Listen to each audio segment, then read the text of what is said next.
I now call the May 13th, 2025 meeting of the Charlotte-Mecklenburg Board of Education to order. There being no opposition to any items on the agenda is adopted by unanimous consent.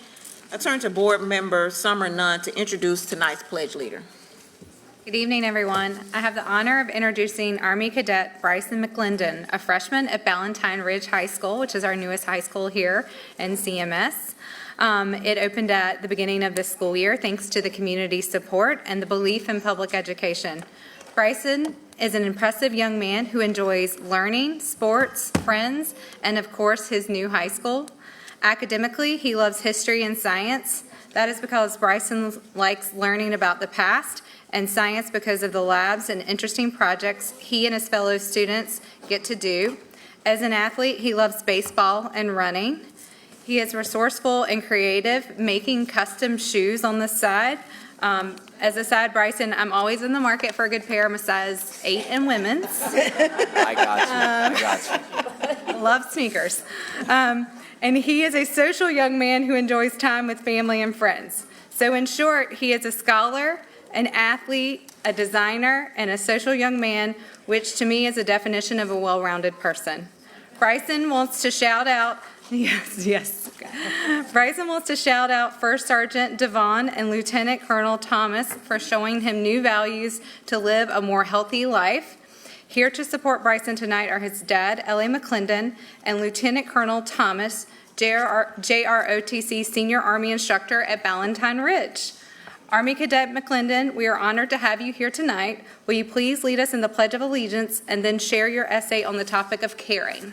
Yes, ma'am. First off, I'd like to thank everybody for this opportunity. May we all please rise for the Pledge of Allegiance.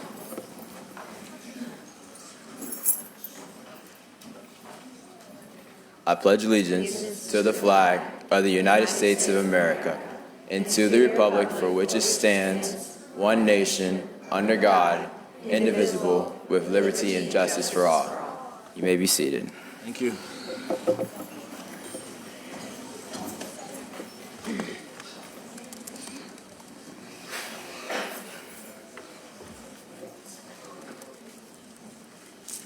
Caring. An adjective according to the Webster Dictionary meaning the feeling of showing concern or kindness for others. Once as a little boy, I was told to be caring for others. Now a freshman in high school, caring to me can mean a numerous amount of meanings. From being kind, attentive, loving, empathetic, and humane. Beyond the word, only the actions can tell the tale of being caring. From when I go to sleep every night and I tell my mother, "Good night, Mom, I love you," to going to school bright and early in the morning and seeing my teachers around the school and saying, "Good morning, how are you?" It's the little things that not only brighten your day, but others too. It's these little things that can be so small, like saying hi, yet can be so impactful to others, like giving a homeless person a couple of dollars to get some food at night. All in all, no matter how old, you can say you're caring, but showing that you're caring can take you so much farther in life. Thank you again, Summer Nunn, for the nomination.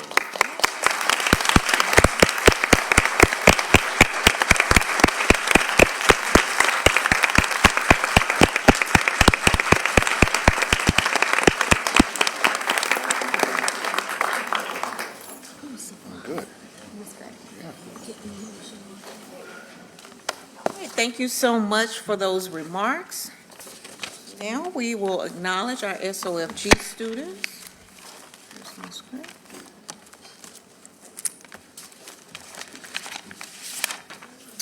But before I turn it over to Dr. Hill to acknowledge the students we are honoring this evening, I would like to highlight the 289 students we have recognized throughout this school year, including those present tonight. When the board set out to establish our goals, we posed a straightforward question.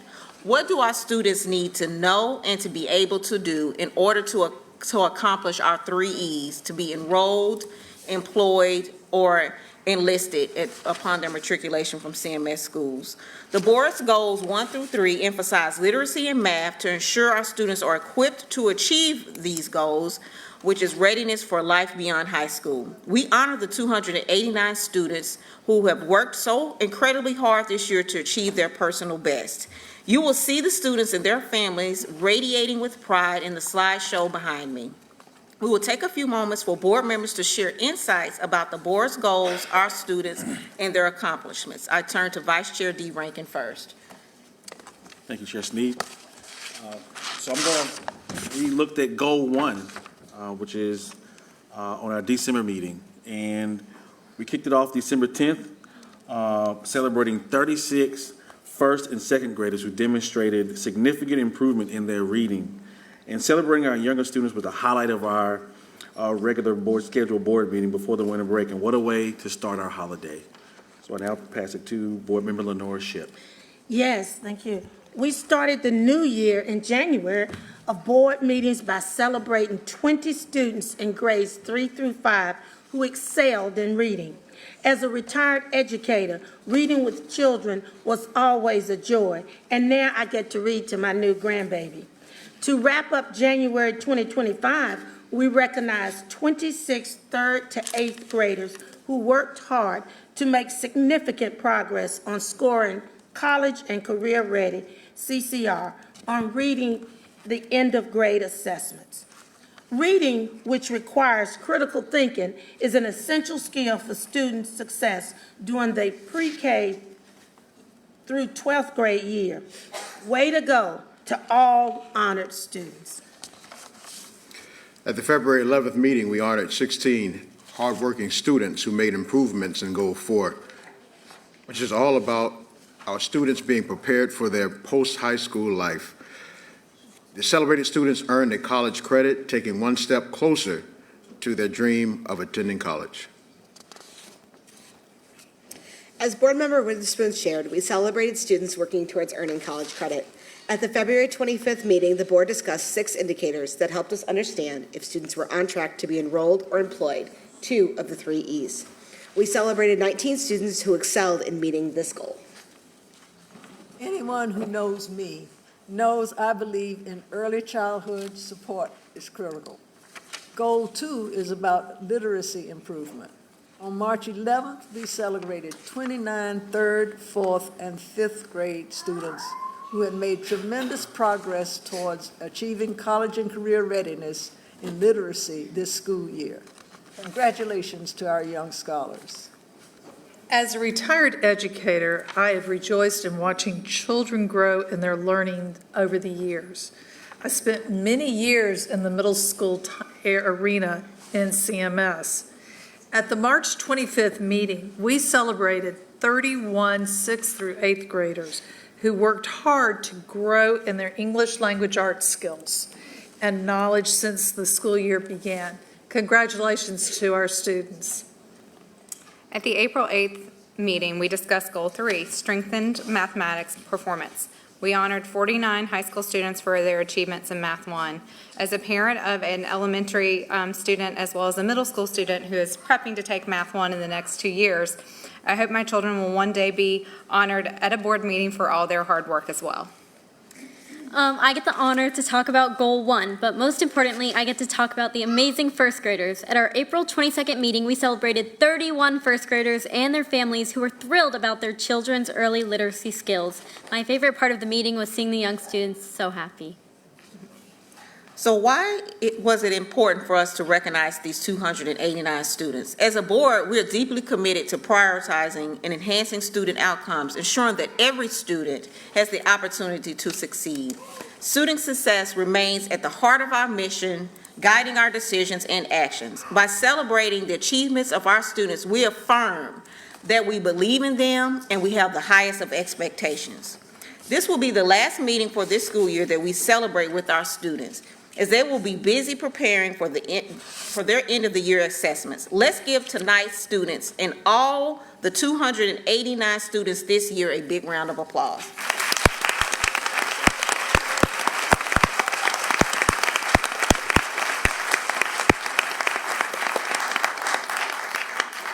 I turn to Dr. Hill for recognition of tonight's students. Thank you, Madam Chair and members of the board. We are very excited to honor several of our second grade students tonight who have done exceptionally well in the area of literacy. Scholars, when I call your name tonight, please stand up, and our photographer is going to take your picture. And then at the very end, we will ask all of our scholars to stand along with our family members and our principals and school staff that are here with you as well. And we will all stand and give you a big round of applause. So let's get started. Our first student, Luna Abendano from Collinswood Language Academy.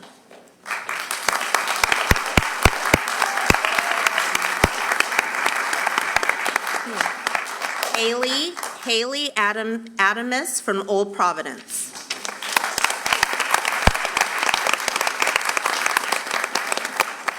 Owen Cabron from Dilworth Elementary School.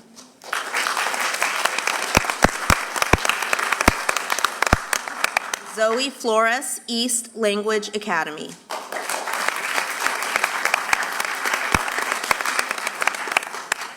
Demitro Dobrovis-Liski from Old Providence.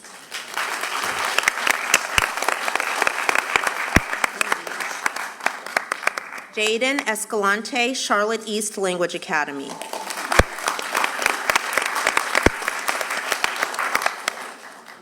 Lenore Dunn, Paw Creek Elementary School.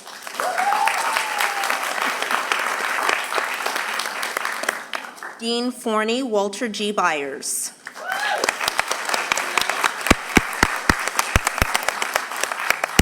Ava Fox, Bain Elementary.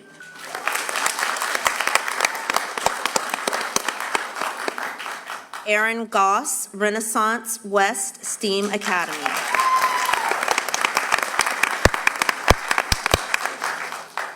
Adeline Gonzalez, Montclair Elementary.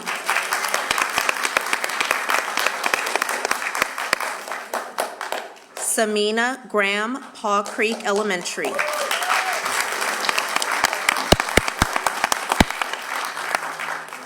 Mackay Graves, David Cox Road Elementary.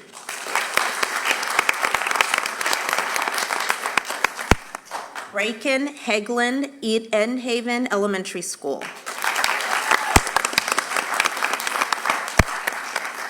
Malachi Jackson, Paw Creek Elementary.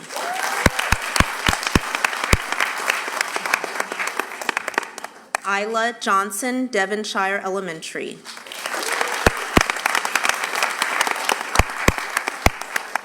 Zamora Jordan, Still Creek Elementary.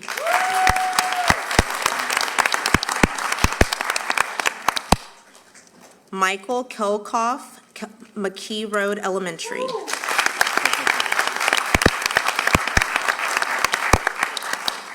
Liam Harakea, Palisades Park Elementary.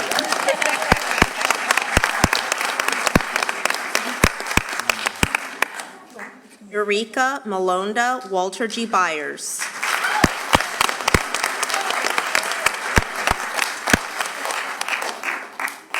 Justin Marquez, Albemarle Road Elementary.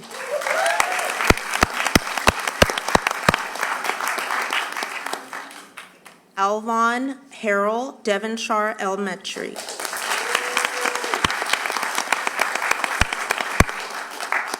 Bolina Figueroa, Long Creek Elementary.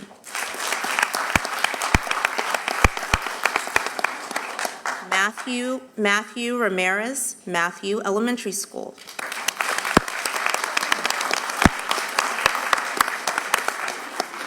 Legend Osborne, Berwick Elementary School.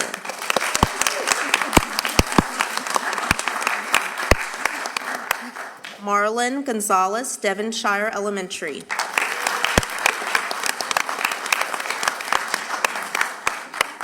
Alicia Escobar, Piney Grove Elementary.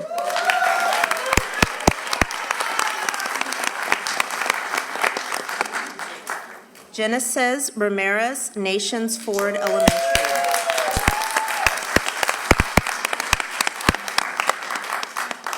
Miley Springs, Lawrence Orr Elementary.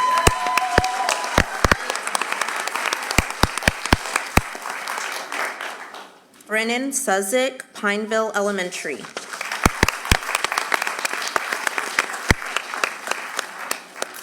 Jania White, Tuckasegee Elementary.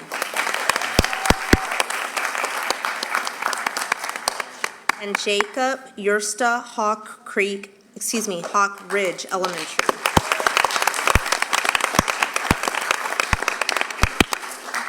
If all of our scholars will please stand to be recognized, as well as their family members and staff members.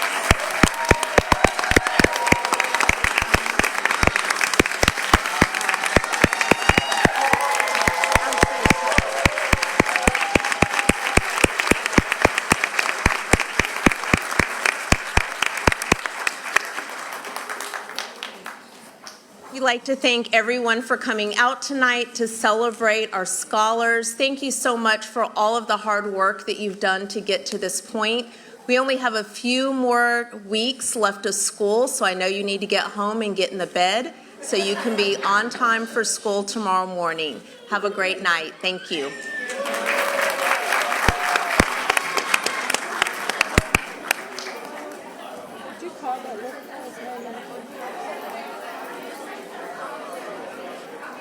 Sorry, I had to finish my message.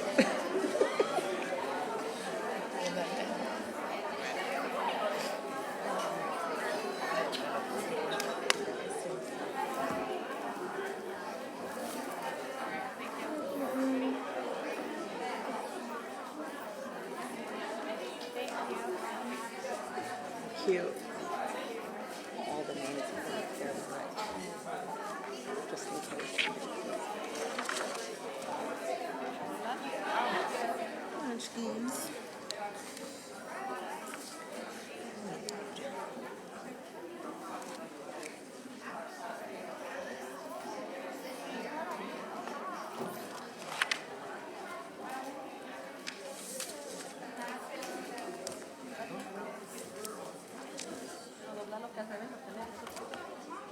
As the consent agenda items were provided to board members in advance, is there a motion to approve those items as presented? I move. Second.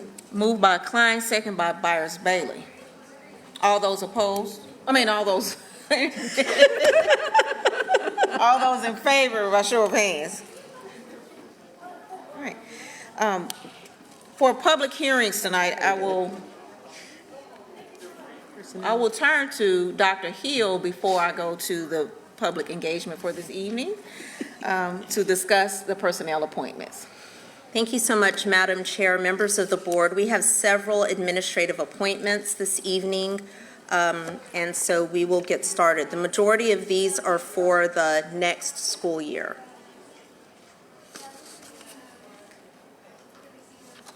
All right, our first appointment is Erin Barksdale Coles, principal at Hidden Valley Elementary School. Ms. Barksdale Coles is currently serving as the interim principal at Walter G. Byers and previously served as principal at Highland Renaissance Academy.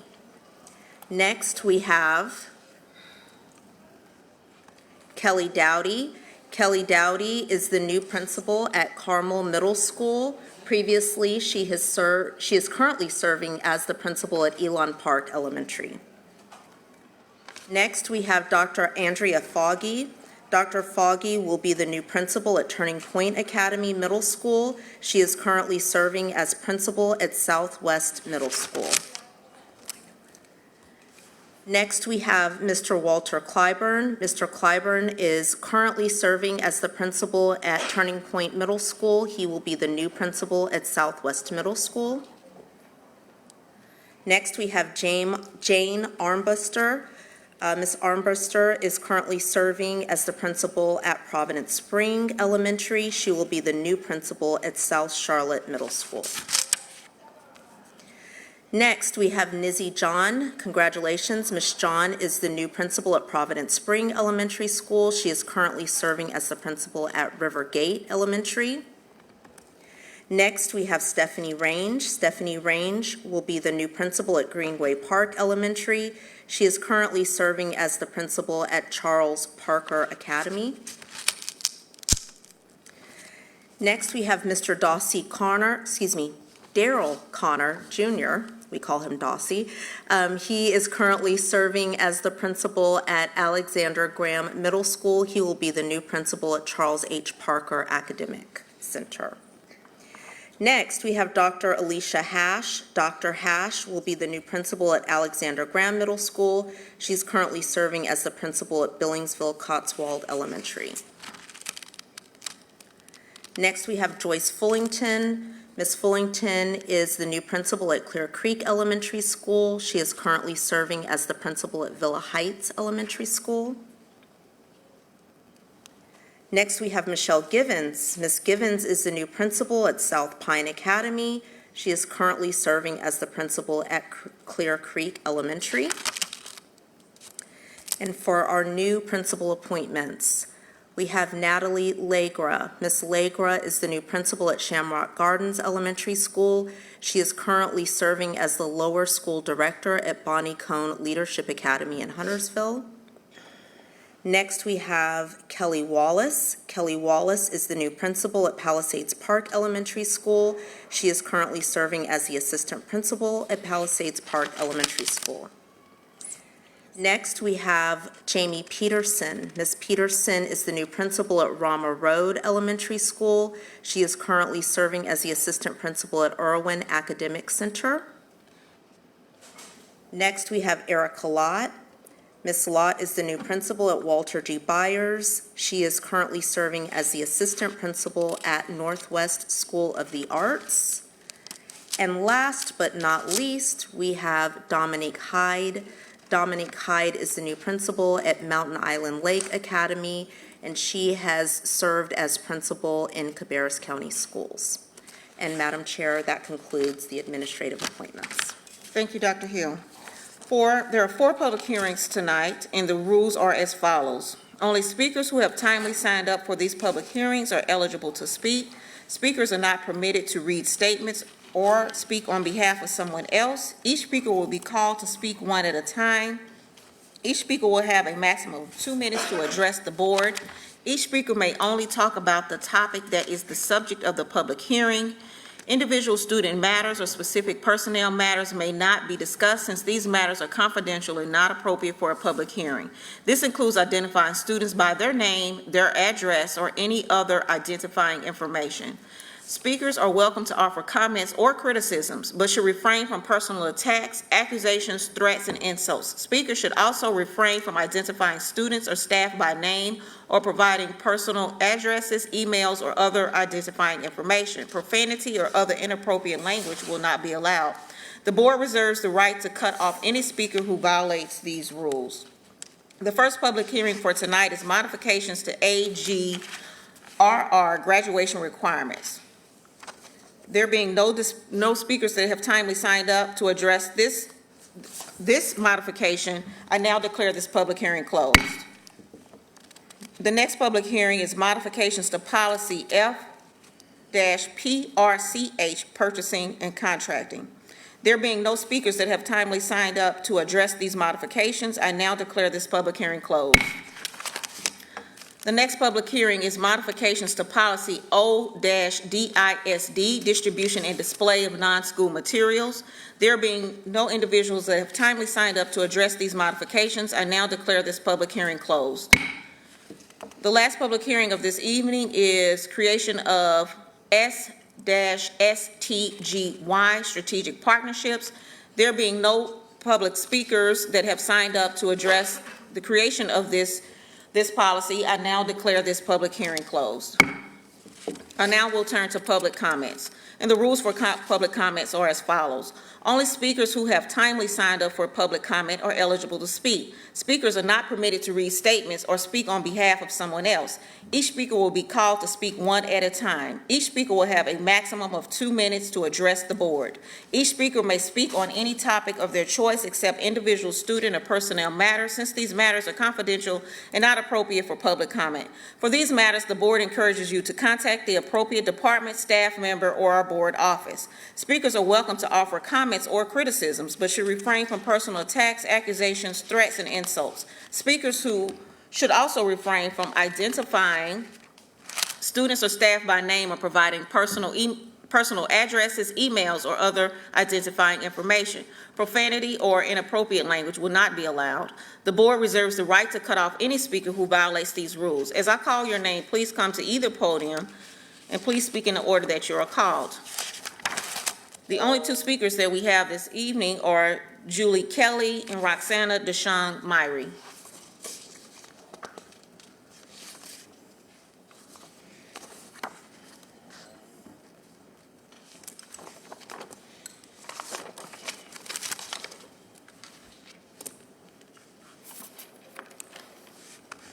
You may begin.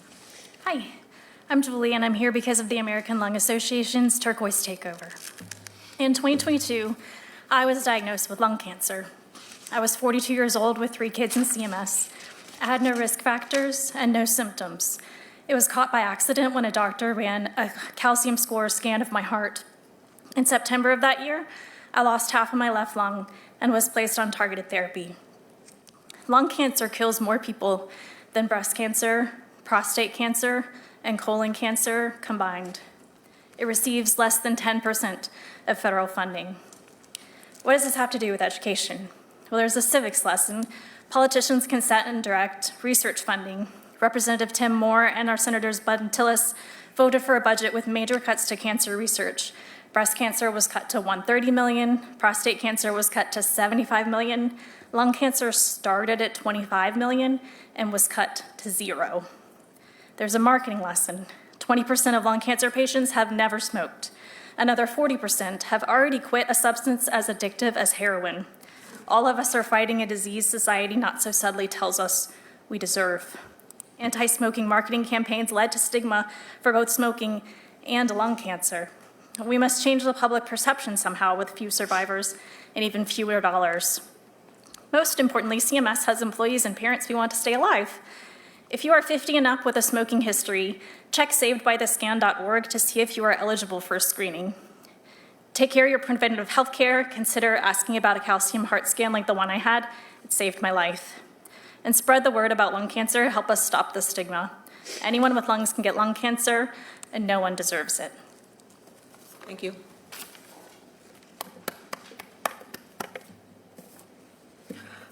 Good evening, everyone. My name is Roxana Deshawn Myrie, and I'm here on behalf of Public Schools Strong.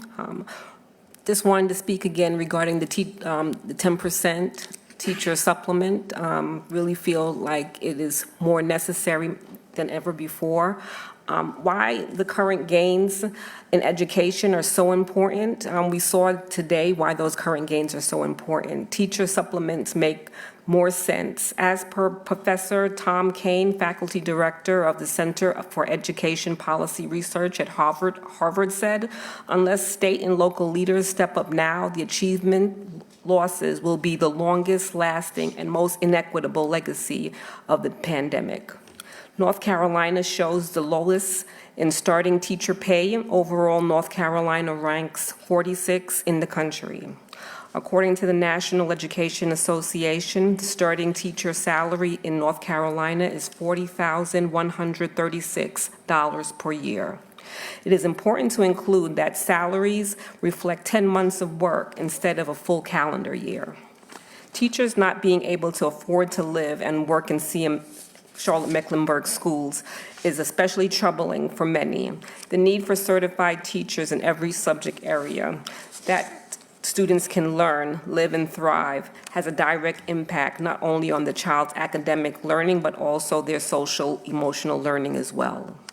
Time and time again, there are instances nationwide where increases in teacher pay are tied to legislation that takes money out of the public schools in order to fund private school vouchers.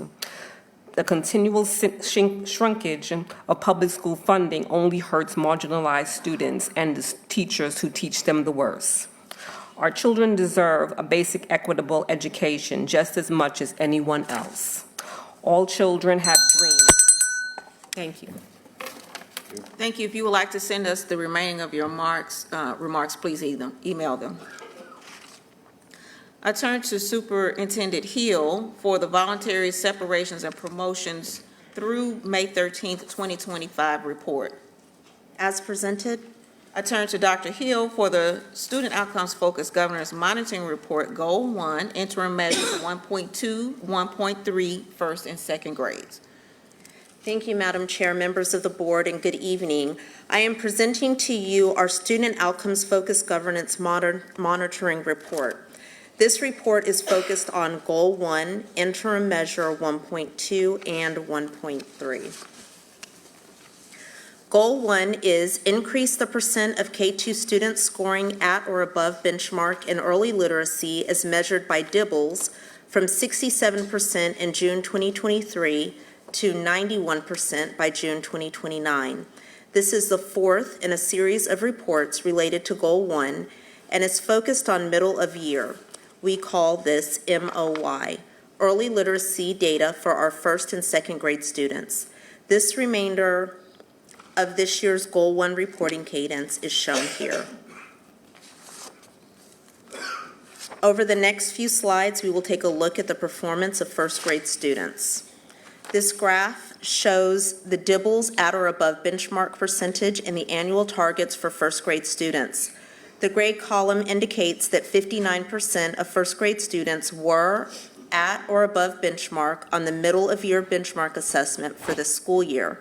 Our target for first grade students at the end of this year is 76% at or above benchmark. Last year's first grade students increased by 13.3% points between the middle of year and end of year, so 56.7% at middle of year to 70% at the end of the year. If that rate of increase in student performance continued this year, our end of year performance would be 72%. Therefore, in order to meet this year's 76% target for first grade students, we need to accelerate our rate of growth by 4 percentage points for first grade students over last year's pace. This graph shows that of the 10,394 Charlotte-Mecklenburg schools first grade students assessed at the middle of the year, 58.6% or 6,092 students were at or above DIBELS benchmark. This is compared to 56.7% last year and 54.1% in the 22-23 school year. 10,394 first grade students completed the middle of year DIBELS benchmark. 7,900 students need to finish the end of year DIBELS benchmark at or above for us to achieve our annual target of 76%. The DIBELS MOY benchmark results indicate that 6,092 students are at or above benchmark, which leaves us with 1,808 additional first grade students we need to be at or above benchmark to meet our target. We also know how first grade students performed by subtest. I think I got out of order here. We also know how first grade students perform by subtest at the middle of the school year. This is important so we can determine how to best focus our instructional efforts for the remainder of the year. Nonsense word fluency, correct letter sounds, and oral reading fluency, highlighted in yellow, are the most important skills for first grade students to master. Students will not be successful on future literacy skills until they master word reading fluency and oral reading fluency.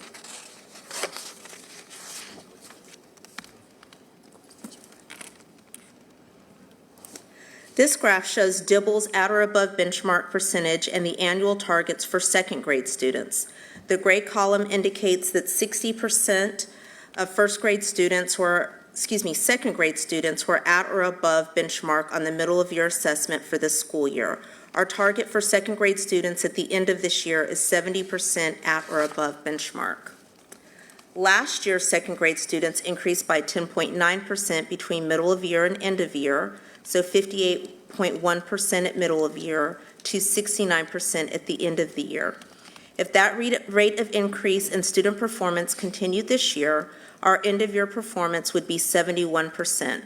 Therefore, we are currently on track to meet this year's 70% target for second grade students. Unlike kindergarten and first grades, second grade achievement does not require an accelerated rate of improvement between middle of year and end of the year. However, it needs to be noted that does not mean we're not going to be accelerating. We like to accelerate. This graph shows that 10,537 Charlotte-Mecklenburg schools second grade students assessed at the middle of the year, 59.8%, compared to 58.1% last year and 53.5% for school year 22-23. We also know how second grade students performed by subtests the middle of the school year. This is important so we can determine how to best focus our instructional efforts for the remainder of the year. For second grade, we had 10,538 students. 7,377 need to finish the end of the year at or above benchmark to meet our target. We only have 1,079 additional second grade students that we need to meet our target. And at this time, I will turn it back over to Chair Sneed to facilitate questions.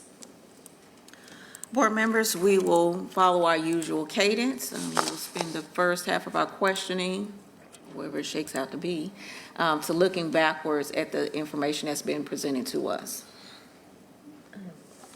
Board Member Virus Bailey. I don't usually get to start this off, but I don't know that many people understand the rationale behind why nonsense words are so important. If you tell me nonsense, I would think supercalifragilisticexpialidocious. But I know there's some shorter words that they can also work with. But why is that so important? Thank you, Ms. Byers-Bailey. So that is important because it requires students to know the sounds of the letters of each word.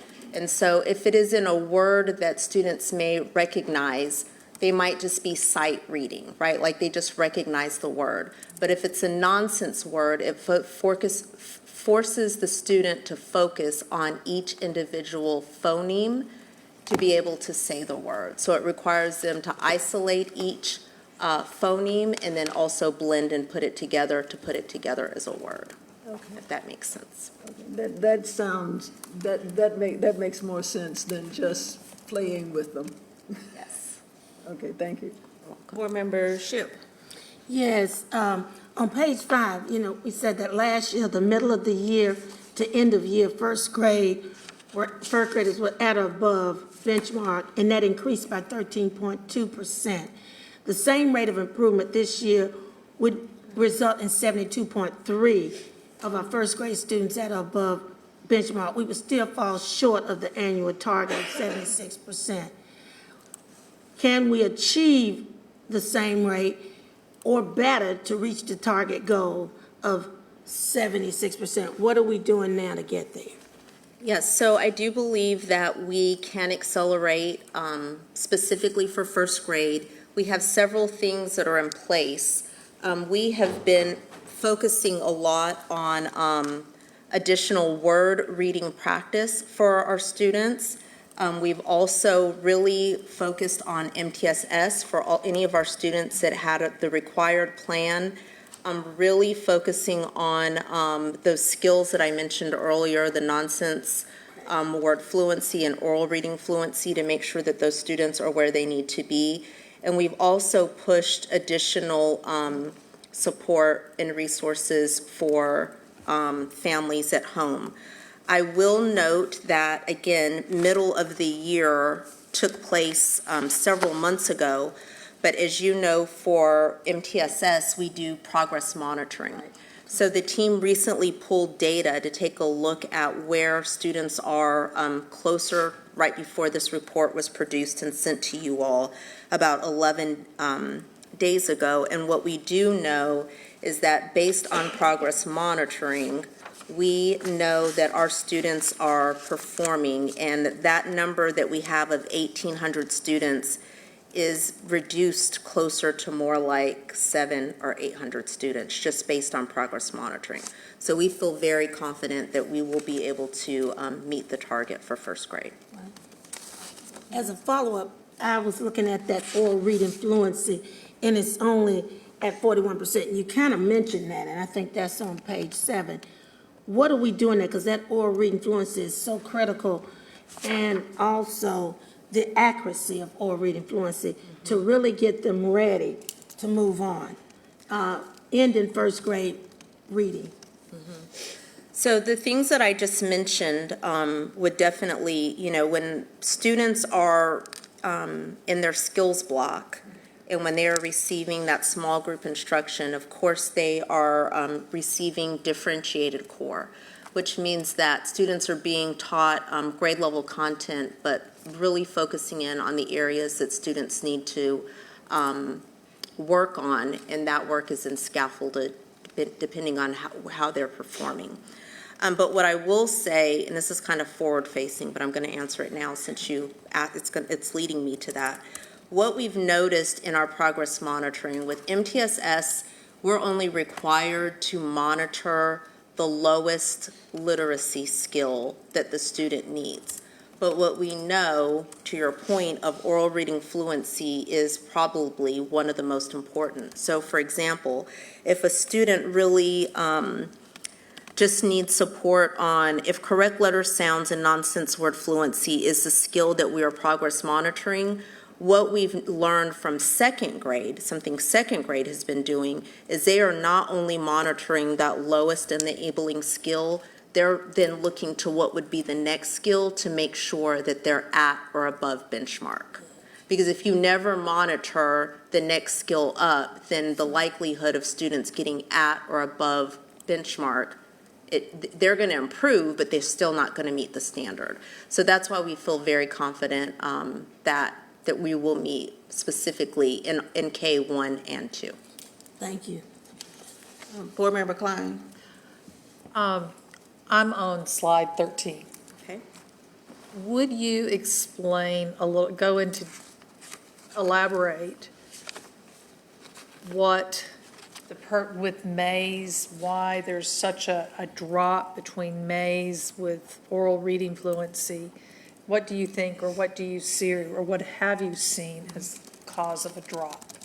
Sure. So that's not really a drop. What this is, Ms. Klein, is how students performed on each of the subtests.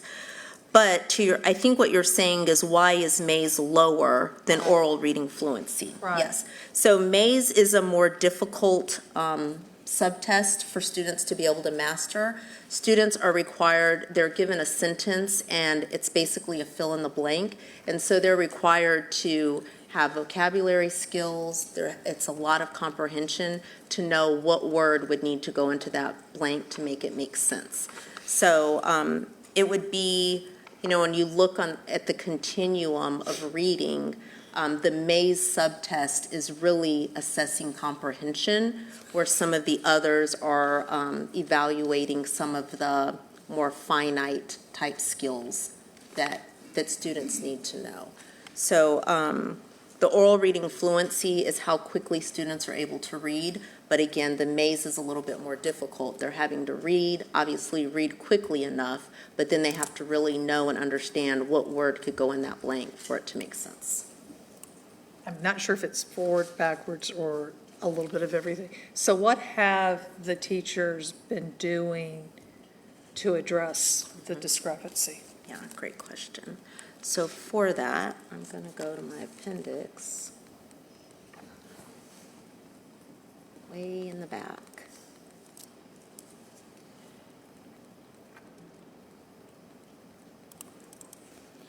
The last one, sorry. Of course.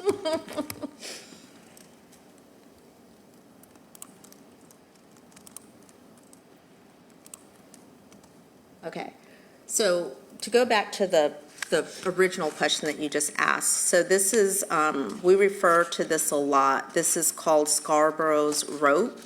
And so if you take a look at that top, let me get to it first so I can see it. So if you take a look at the top, what we were just talking about is really what is taught during the module. And so you see that specifically language comprehension. There's a lot of background knowledge that's being taught, vocabulary, language structure, verbal reasoning, and literacy knowledge. Those are all the skills that students need to be able to do the Mays assessment. So what are we doing about it? Our curriculum specifically addresses it. You will see here again that for the module lessons and for the labs, This is heavily focused on vocabulary. There are compelling topics that are related to science, social studies, or literature. So this is really when the grade level content is being taught and students are being instructed in content-based literacy. So during this time, students are doing a lot of writing, they're doing a lot of listening, they're doing a lot of reading, all of those skills that would be building those comprehension skills in order to be successful on the Maze assessment. Great, thank you. Board Member Witherspoon. Thank you. Referring to page 8 and 12 on the appendix, obviously we've had some gains, but out of the 5,075 additional K-2 students that we still need to reach benchmark to meet this year's goal, how are instructional practices such as specifically on page 12, the targeted use of phonics drills, fluency passages, and differentiated skills block rotations, how are those being tracked for impact? And with the take-home portion, how parents are prepared for to support? Okay, they're trying to get me there. I'm sorry. What page, you said page 12? Well, mainly page 12. Is it And this? the appendix. Oh, in the appendix. What does tell me what the slide says at the top of what you're looking at. I'm sorry. I'm sorry, too. Dibble's extra practice. Dibble's extra practice. This. Yeah. No. Got it? Okay, I'll get to it. I know where it is. Is it this one? Yes. Okay. I think so. Yeah. That's it. This. Yes. Okay, all right. Can you ask your question again, please, Oh, Lord. sir? So basically, I was just asking how are those instructional, that's not the right one. That's not it? Actually, maybe it's the next one. Maybe we're not lined up in our pages. I'm on page 12 in the appendix.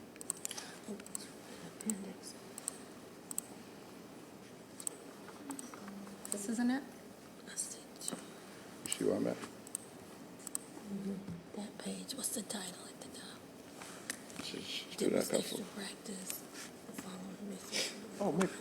It is the box. That's I'm sorry. different. It Yeah, is- it's, okay. It's Dibble's extra practice. Dibbles. Go back, it's high pole. Yes, okay, sorry. Let me ask my question. Okay. So basically, I was asking, these instructional practices, like the phonics drills, fluency, I was asking how are they being tracked for impact? And I think there's a take-home portion for reinforcement. How are parents being basically prepared to support? Okay, yes, thank you. So two things. I'm going to start with this slide. So what you will see on this slide, I'm going to start with the last question you asked about parents. This is called the Dibbles Home Connect Report. And so Dibbles is a state report, and students, as you know, take Dibbles at the beginning of the year, the middle of the year, and end of the year. And with every assessment, parents get a customized report that looks like this. And you see it's shaded, it's red, yellow, green, and blue. And we like green and blue because that means at or above benchmark. So for each of the subtests that I mentioned earlier when I was speaking to Ms. Klein's question, parents get a report on how they're doing with each of these subtests, okay? So they get this report. Then on the second part, there's an activity section that basically says, based on your child's performance on the benchmark assessment, these are things that you need to do at home. Okay, so that's provided at the state level. Then in addition to that, this is the Dibbles extra practice. These are things that our district has put together and has provided. These resources have been shared with multiple stakeholders. We've shared them with families, community partners, and then we're also using them in the classroom. And so you will see we have decodable readers, the phonics speed drills, and the fluency practice passages. So in terms, when you ask me about impact, there's two things. If we are progress monitoring a student based on their benchmark, so let's say they, for oral reading fluency, that was an area that they needed to focus on. In the classroom, they would be doing a lot of work with that last one, the orange, which would be the fluency passages. So they would be working on that at school, and then parents also would be working heavily on that at home. That doesn't mean that they're not getting the other pieces if they need it, but that might be something specifically that they're working on. And then in terms of monitoring, as I mentioned earlier, depending on how students score, we're required to progress monitor. We're always monitoring the lowest enabling skill that the student needs to work on. But what we've learned is that it's really important not just to do the minimum of monitoring the lowest enabling skill, but then the next enabling skill. So all of these pieces, the assessment, how we report at home, what the teacher is doing in the classroom, and then what students are doing at home is all tied together. Okay. Thank you. Mine was in regard, just because there was variance with iReady. I know iReady is one of the newer things we're using. With the variance, are we monitoring, like, if they have used it more heavily versus not, and if that is impacting the actual improvement of the scores for students? Yes, ma'am.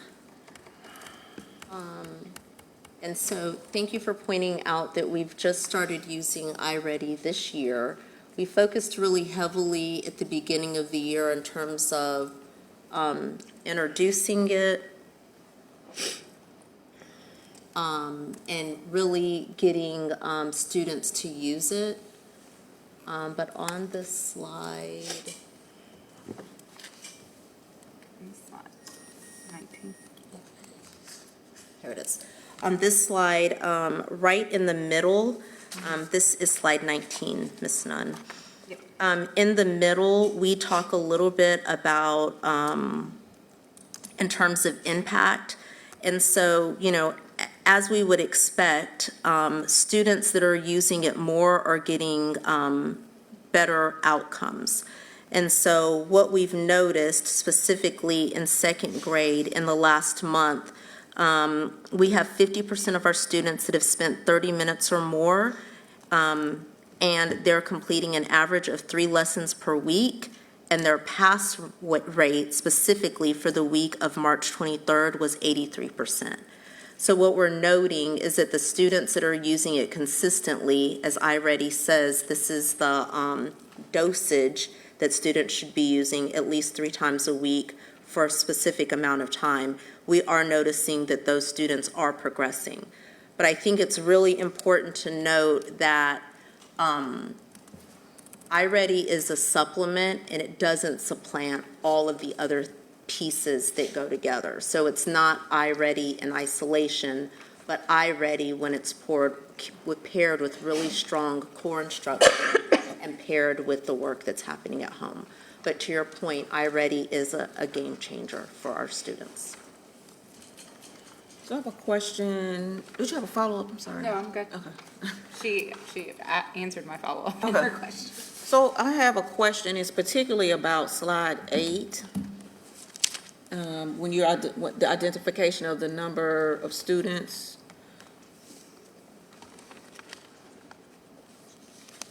Yes. Yes. So can you talk a little bit more, it's really a 2-part question, I'll ask it together. Can you talk a little bit more about the strategies that you are using to identify those additional 1,800 students and what trends that you're noticing about those 1,800 students? Okay, so these 1,800 students have been identified based on the middle of the year assessment. This is first grade specifically.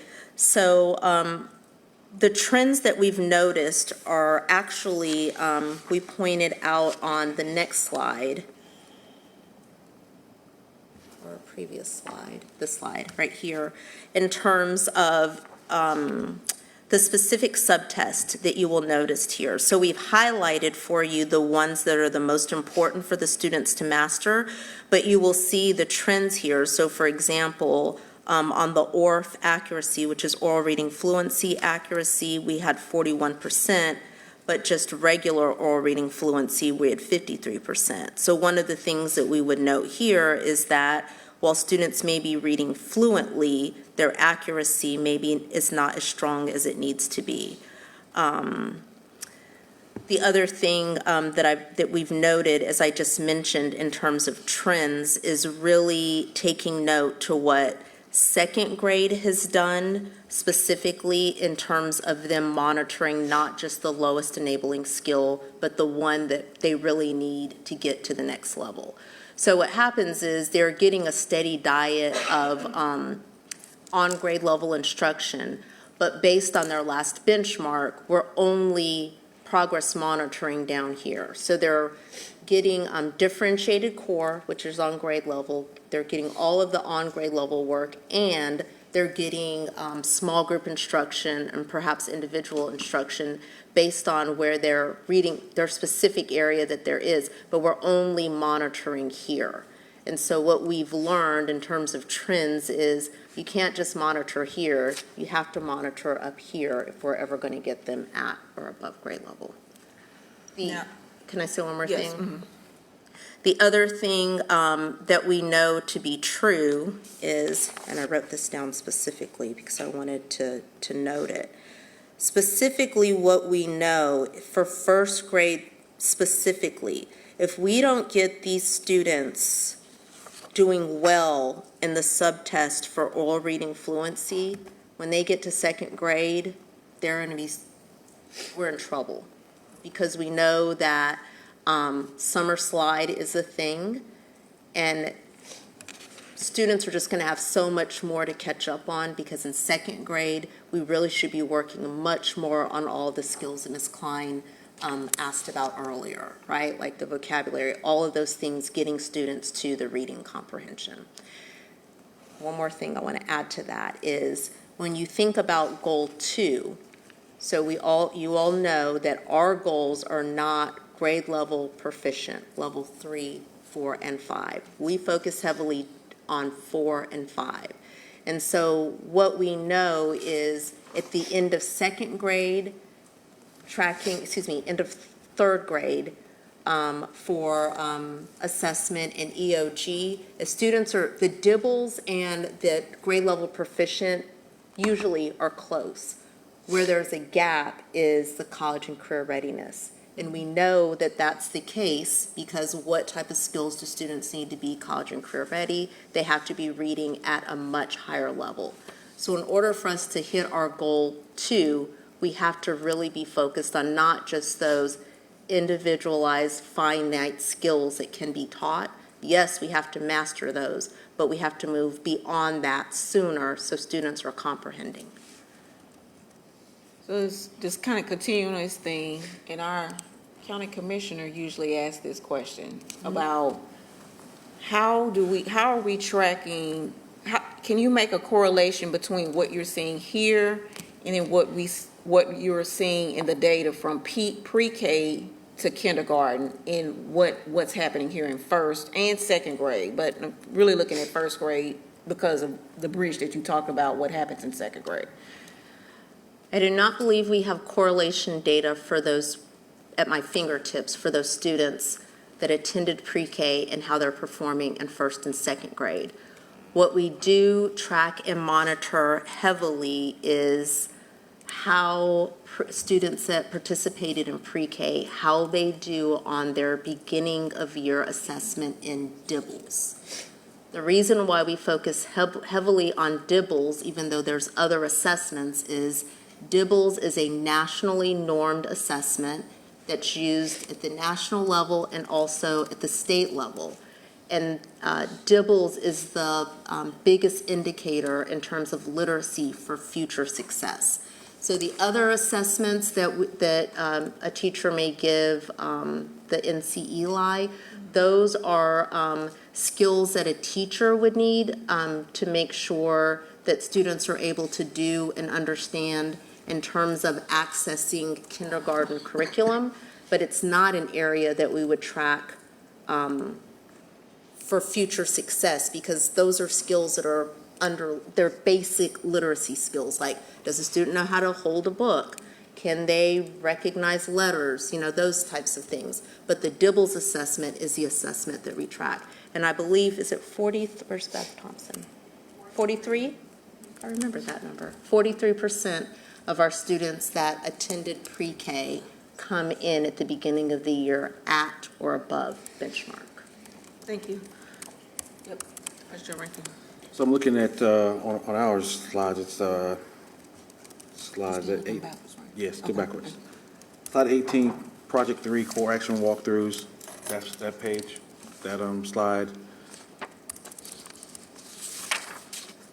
Slide 18.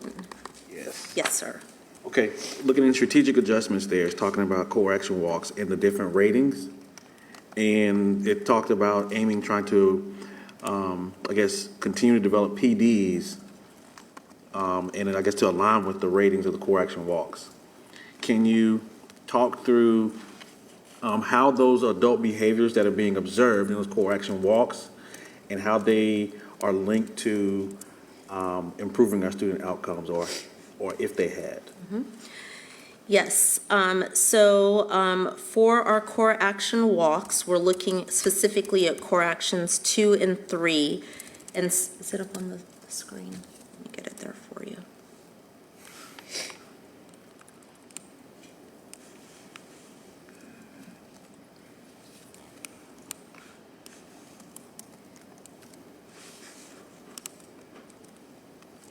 There it is. Okay, so what we're looking at specifically is student engagement, student discourse, what the teacher is doing to make sure that there's improved student understanding, and also using the formative assessment data. So the things that we would be looking at in the classroom during the core action walk, specific behaviors would be the types of questions that the teacher would be asking during small group instruction, the types of instructional materials that the teacher is using with specific students.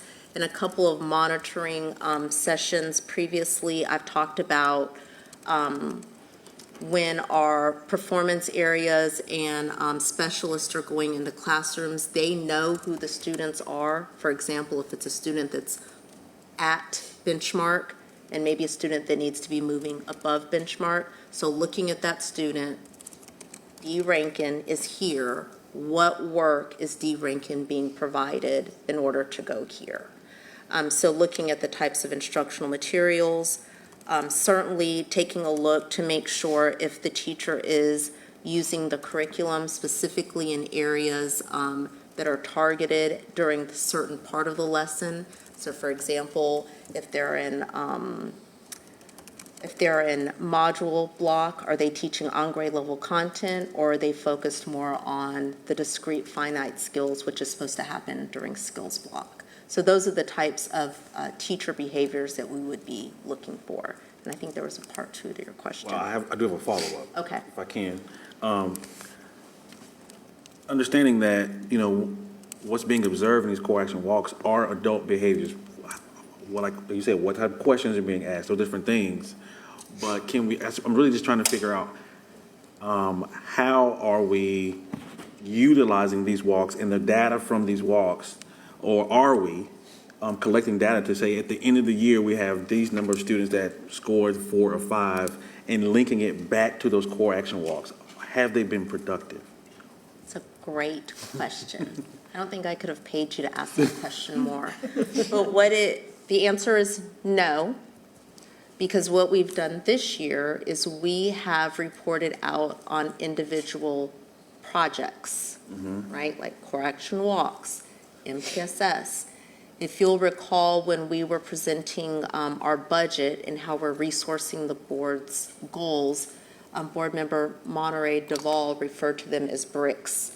So remember, like the little L brick? Yes. Correct. So what we are looking ahead, what we are really focusing on next year, what you will find is we will be reporting out on not individual projects, but initiatives. In other words, those little bricks and how those bricks go together to reach the desired outcomes.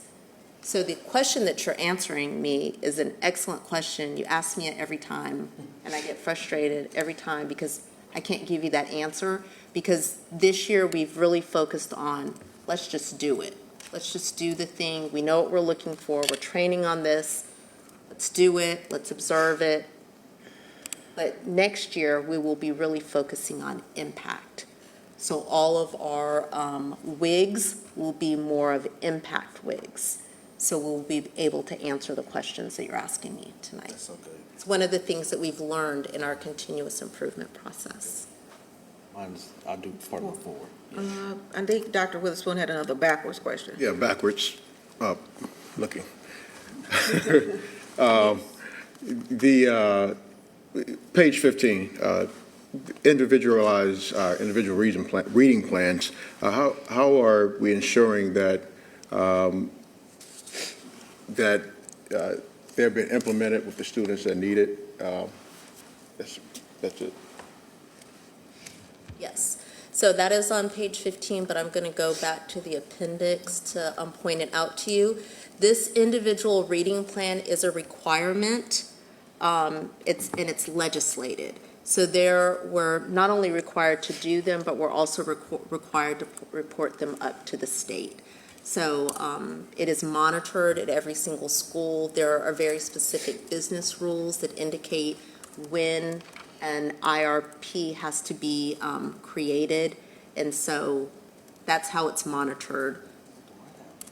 We have to monitor it because we're required to at the state Out of level. our hands. Yes. That's it. Yeah, I think this is still backwards, it could be backwards and forward. On page 16, when we talk about providing comprehensive curriculum and professional development, you talk about 100% of the master teachers and teachers have access to K-12 resources for teaching early literacy. And these are resources to try to instruct or to move our multilingual learners, our students with disabilities, and our advanced learners. What does that look like in the classroom and how those students moving as a result of having access? What does the instruction really look like and how are students doing? So one of the things, this goes back to Mr. Rankin's question, one of the things that we would be looking for when we go in specifically for the core action walks is, are teachers doing all of the things that we've trained them to do? And so that's how we make the connection between the professional development, the curriculum implementation, and the actual core action walk. So these are the things that we've asked you to do. You have access to those things. Are you actually doing it? The other thing that I think is important to note, in last year's budget, we added a master teacher for literacy and also for math, and that was specifically to address the board's goals. So the role of that master teacher is to work very closely with classroom teachers to make sure that they are both implementing the curriculum, but then also utilizing those instructional strategies that we asked them to do. And as a follow-up, are we looking specifically at how we support the multilingual students in terms of more teacher support there, which we know can be a challenge? Yes, so the ML department does work very closely, is under the umbrella of learning and teaching under Dr. Kimberly Schroeder. But I do want to go to slide 27 and just show you, this is the slide I'm looking for.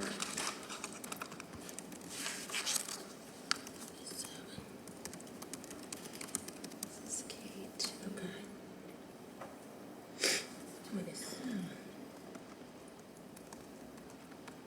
This is second. Yeah. This is first grade. Okay, so this time we're monitoring first and second grade.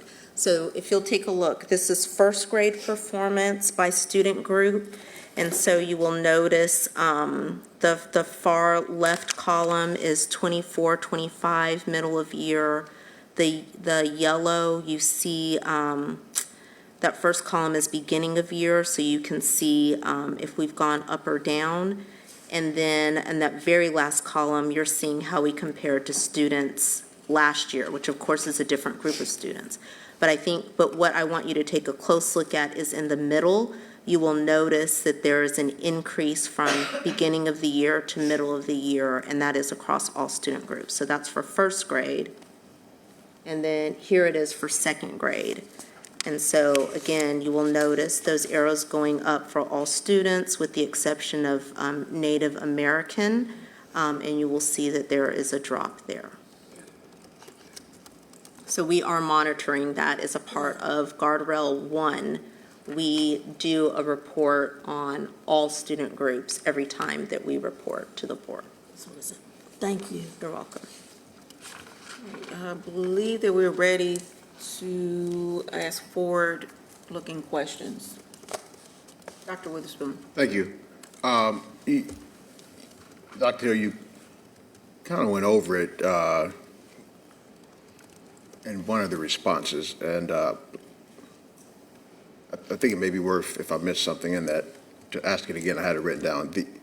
When you, given the lower performance, right, and the oral reading fluency, and the maze, which I believe is for second grade students. Yes, sir. What are we thinking about what are you thinking about looking forward with, because I think of that oral reading, just my comprehension is like a building block.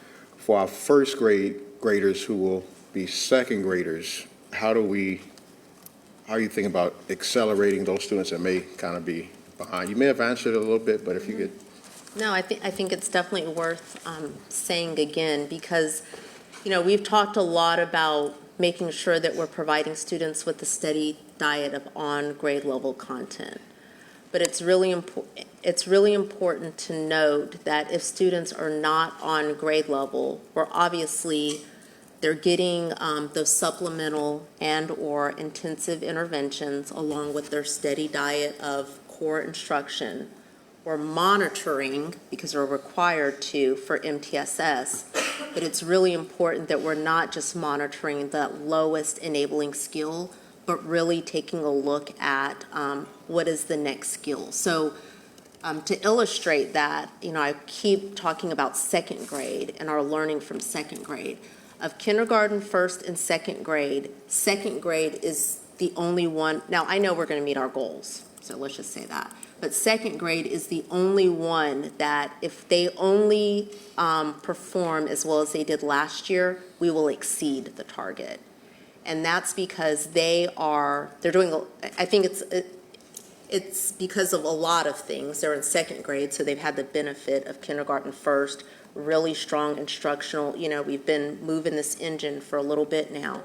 But the thing that I think they've really focused on is making sure that they're progress monitoring, not just that lowest enabling skill, but the next one, which is making sure that they are comprehending. Does that answer your question? Yes. You sure? Okay. Did you have no, I'm good. All right. Okay, looks like we're ready to move on. Thank you, board members, for a comprehensive discussion. Amen. And next, I turn to Dr. Hill for the new elementary school on Old Park Road Elementary Site report. Thank you, Madam Chair. So as a reminder, this time last year, we began community engagement for a variety of projects. We started community engagement. We did community engagement through the summer and the beginning of the school year. Last fall, I brought to this board several recommendations, but you will recall there was one recommendation when it was the night for you all to vote that I said we were going to pause. And we were going to pause because we received a lot of community feedback based on the recommendation. So we paused in October, and we've picked back up in early spring. And so tonight we are prepared to share with you the recommendation, the boundary recommendation for the new elementary school on the Old Park Road Elementary site. So to help us this evening, we have, I'm sorry, I have it.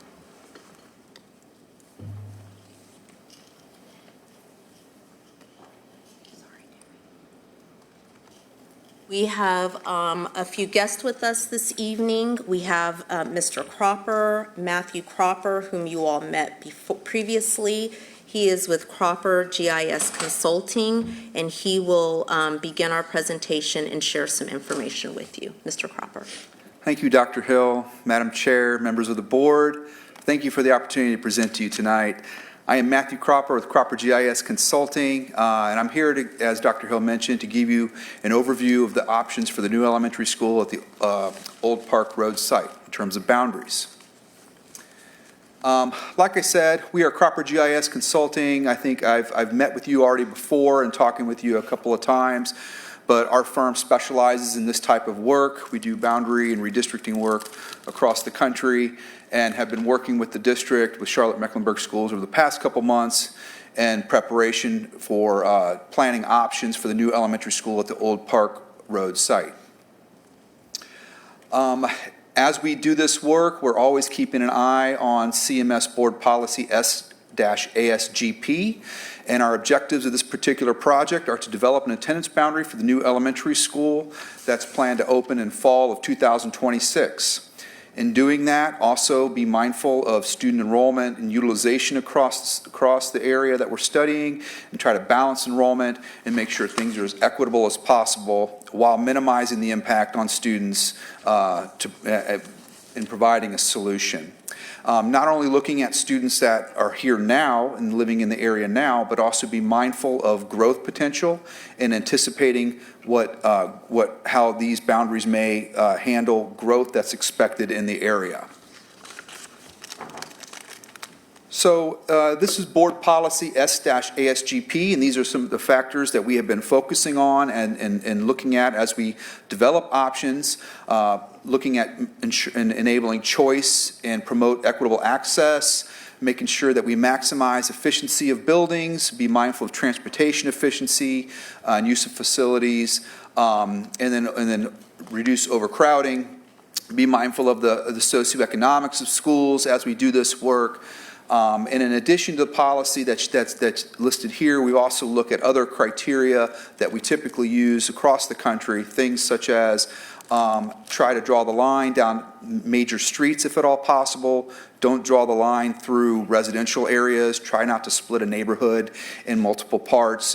If children are playing together in after school and things like that, try to keep communities together so that we don't disrupt that social dynamic. And then, of course, minimize the impact of students, but also be mindful of feeder patterns in the progression of elementary schools to middle schools and then middle to high schools. The focus of this study is only on elementary schools, but there is some middle school things that we're going to present to you also, and I'll get to that here in a little bit. In working through this process, we collected a variety of information from the district. We had student data that we could look at and count students accurately on any particular area and know how many kids live in the area, what schools they go to, what grade levels they are, so that we can make accurate and informed estimates, looking at building capacity data that was provided by the district, and also the boundaries, the current boundaries for the area that we're studying. In being mindful of the future growth and anticipating potential growth in the area, we leveraged our demographic study work that we presented to you I believe it was last year, and we're looking at a 5- and 10-year estimate for these boundaries. Like I presented to you with our demographic study, we do a population-based study and looking at population forecast, and that drives an enrollment forecast.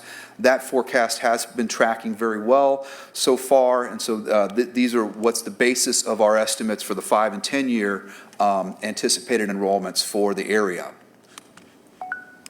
So this is the current boundary within the area that we were studying. The yellow area is Dilworth, the green area is Selwyn, and then the small rectangular pink area is Marie G. Davis. You'll see that there are other schools that surround the area.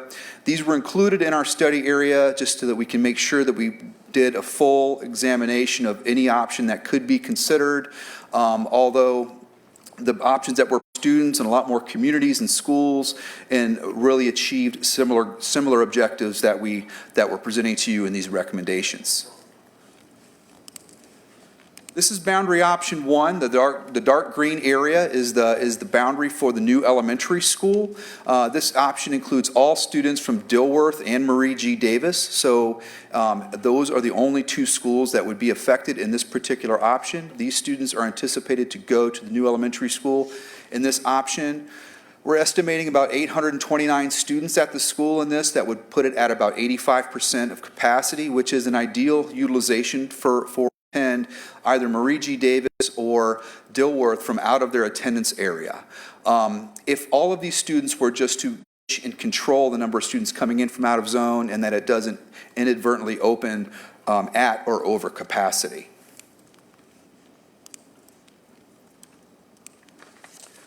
This option does have the smallest impact on students and families. Only Marie G. Davis and Dilworth students would be moved into the new building. No other schools would be affected.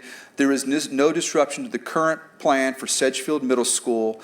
There is a little bit of an adjustment or a boundary adjustment for middle school that I'll talk about that basically is carrying forward a board-approved change back from 2023.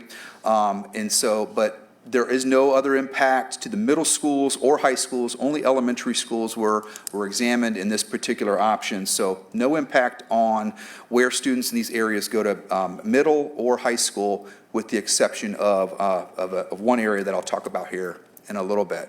And this is the area for the middle school boundary option 1. There is a section of Pinewood that was approved by the board to move from Alexander Graham to Sedgefield in 2023.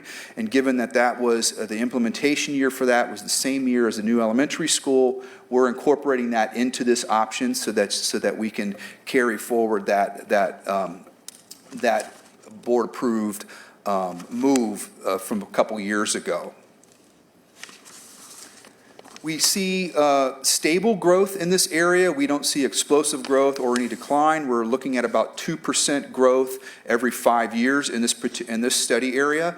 So if with option 1, the new elementary school is anticipated to open at about 87% utilization in 5 years, and in 10 years, we anticipate it being at about 89% utilization. These estimates, again, are not including any students that are coming in from out of zone, as I mentioned. So as the more students that are allowed to come in from out of zone for transfers and those and other reasons would increase that estimated utilization.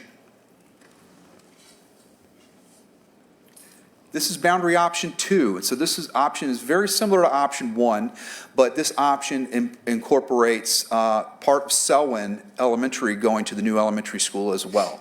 So just like in option 1, all of Marie G. Davis and the Dilworth population would go to the new school, but there is a section of Selwyn Elementary that is also included in the new elementary in this option. This is the area of Selwyn that's west of Park Road. It's the Ashbrook-Clawson Village neighborhood, as well as some of the homes right around the Park Road shopping area. And so they are included in this. And this was an option that was developed just because these students are in close proximity to the new elementary school, and we incorporated them in here so that you had an understanding of what the numbers would look like if this was included in a particular scenario. This adds 98 more students to the school in addition to what we presented for option 1. And like I mentioned, it's the areas from Selwyn that would be moved to the new elementary in option 2. Same thing applies for the out-of-zone enrollment, the 138 students that are currently attending from out-of-zone. That, even more importantly, if option 2 were to be considered, it needs to be examined to ensure that the building doesn't become overcrowded due to students coming in from out of their attendance area. The new elementary school would open at 95% with option 2, not including any students coming in from out of zone. So it's a higher utilization in option 2.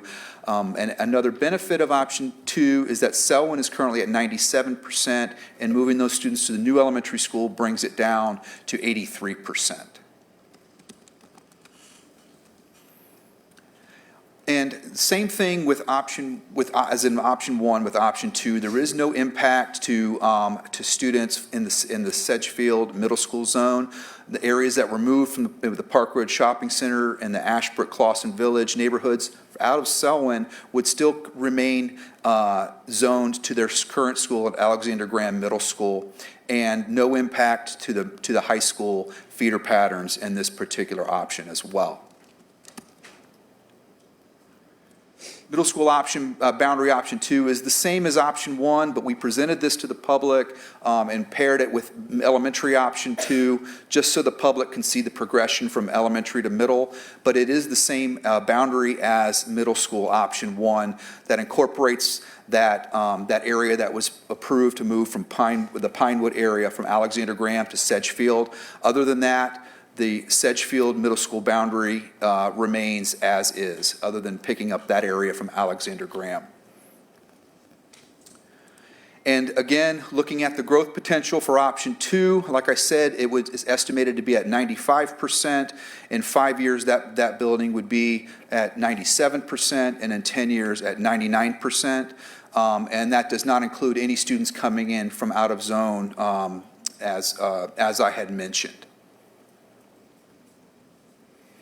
This is the part that I was talking about with the middle school. On June 6, 2023, in your South County relief process, the board approved 148 middle school students from the Pinewood Elementary zone that are currently at Alexander Graham Middle to move to Sedgefield. And so given that this is the same implementation school year, 26-27, as the new elementary opened, we're carrying this forward just to align with things that have already been approved and considered by the board. And I already mentioned this, but we did look at other scenarios to try to see what scenarios were available or options that were viable. But in the end, the two that we're presenting to you were the ones that met our objectives and impacted the fewest number of students. And this is just a side-by-side for options 1 and 2. And so you could see, if you look at the lime green, the Selwyn area, that's the area where you can sort of notice the difference between option 1 and 2. In option 1, the Selwyn area extends further west. And in option 2, the dark green area picks up that area that I mentioned for the new elementary school. But other than that, both options are the same. Great. I think it'll turn over to me now. So my name is Mike Martin. I'm with RTI International. And as part of this process, we facilitated listening sessions related to these two options. As you all know, there's a ton of feelings and concerns that are around where your child goes to school. And so we felt like it was really important to honor that, get in the same space with folks, and hear any feedback about these options. And there's some value in doing that as a third party. So we conducted 9 in-person listening sessions and 12 virtual sessions. We also had a sort of online questionnaire that had a brief overview of what Matt just did, laying out the options to make sure that folks that couldn't be there could respond. And so we really, just wanted to hear feedback from the community and make sure that we created an open space to consider these options, both to put them out into the room and also to ultimately to tell us which of the two options was more preferable. So if we go to the next slide, where we ended up with in terms of what we heard from the community, the vast majority of participants preferred option 1. The reasons were ones you can probably imagine. Kids staying with their friends, just the sort of established routines that happen around schools. It presents the least disruption, minimizes relocation, and then I think a big part, which was called out in the written feedback, was just the idea of the school, the new school having room for growth over time, being at, I think, 85%. Just the idea that those communities might grow and that the school would have the ability to expand. So that was, I think, the upshot of the feedback that we gathered over those couple weeks. And then the last bullet, I do think it is important to just mention that some families of current transfer students may prefer to remain at their current schools rather than return to their home schools. That, I think, is some feedback we definitely heard. That is not different over option 1 and option 2, but it is something that I think we wanted to make sure that you all knew. And in some ways, I think the option 1, and some parents cited this, the option 1 that allows the expansion, might allow for potential transfers in down the line. So those were the really big takeaways from the proposal, and with that, I will turn it back over to the superintendent. Thank you, Mr. Martin. So I would like to share at this time the superintendent's recommendation, as Mr. Cropper has lifted. The boundary option 1 is the recommendation from Dr. Hill. This option includes all boundary students from Marie G. Davis and Dilworth with an estimated 829 students placed in the new elementary school at 85% capacity at opening. So next steps. So tonight, we're here presenting information and the superintendent's recommendation. We would have a public hearing at the June 5th, 2025 board meeting. And then we would have a vote on June the 24th, 2025. So we have had, as they've shared, this information on the website for several weeks. We've had several public community meetings. But if you notice, from May 13th to June the 5th, we've left some space in there so that people can learn more about it, ask any additional questions that they have, and be prepared to come and share anything that they have at the public hearing on June the 5th. At this time, that is all that I have. Thank you. All right, thank you, Dr. Hill and team, and our consultants presenting that information. Board members, I turn to you now with questions. Board membership. I just have one question. This looks good. Thank you for sharing all this information and doing such a great job with the feedback from the community as well. The question about parents that have come to the school, they're transferring in for various reasons, maybe because they were in a low-performing school and they got a chance to come to Dilworth. How will that work? Will they still have those? And I know you've been talking about it, but I've also already heard from parents very concerned about this one. Yes, ma'am. So there are two sets of parents. So we have a few families under our policy that fall under SPP, which if they're in a low-performing school, they can transfer. So we would still support those schools, those students to transition. It's a nominal number of students. But every year we evaluate the schools that are open to be the SPP schools. So potentially these students would move to the new school in support of the transition because that's where they had planned to move. And then we would potentially move students in the future to another school to maintain the 85% for future enrollment. The other piece that you're referring to, many families have transferred into as a part of the choice program at Marie G. Davis. So we have several other IB programs that we would work with those families to transfer the students to, or work with them to transfer to another magnet program or to their home school. Okay. I have a question. Looking at slide 9, and it's referred throughout the 97 families that are a part of Marie G. Davis community. They've been through a lot of changes in the past several years. Can you talk about the engagement that was specifically with those families and what was their feedback? We had community meetings at Harding High School and Myers Park High School, and it opened it up to all of the schools. One of the lessons learned in previous times is that when you go to the specific school, as you're making decisions and you may include another school, we didn't want to miss any of the communities. So we certainly made contact with the schools to make them aware of the community engagements, but we did a bigger, wider net of communication this time to make sure that all families in Charlotte-Mecklenburg schools were aware of the meetings and invited them to make sure that they came for engagement.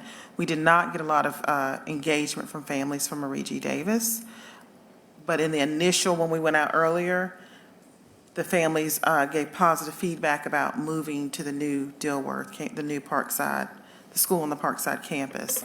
And so we believe potentially some of that could be because the recommendations were to move them with the students from Dilworth to the new school.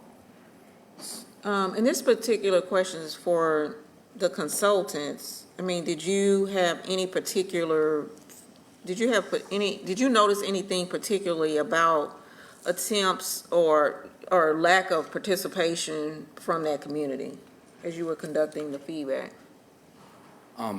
So for the 97 students here, we wouldn't know specifically if those families were there, but I would say that we had less participation in this round from that community, from the Marie G. Davis community. So then how do we know, my question to you is, then how do we know, so you had, what slide is it that has the 98% preferred option one? Where are those 98% of people from?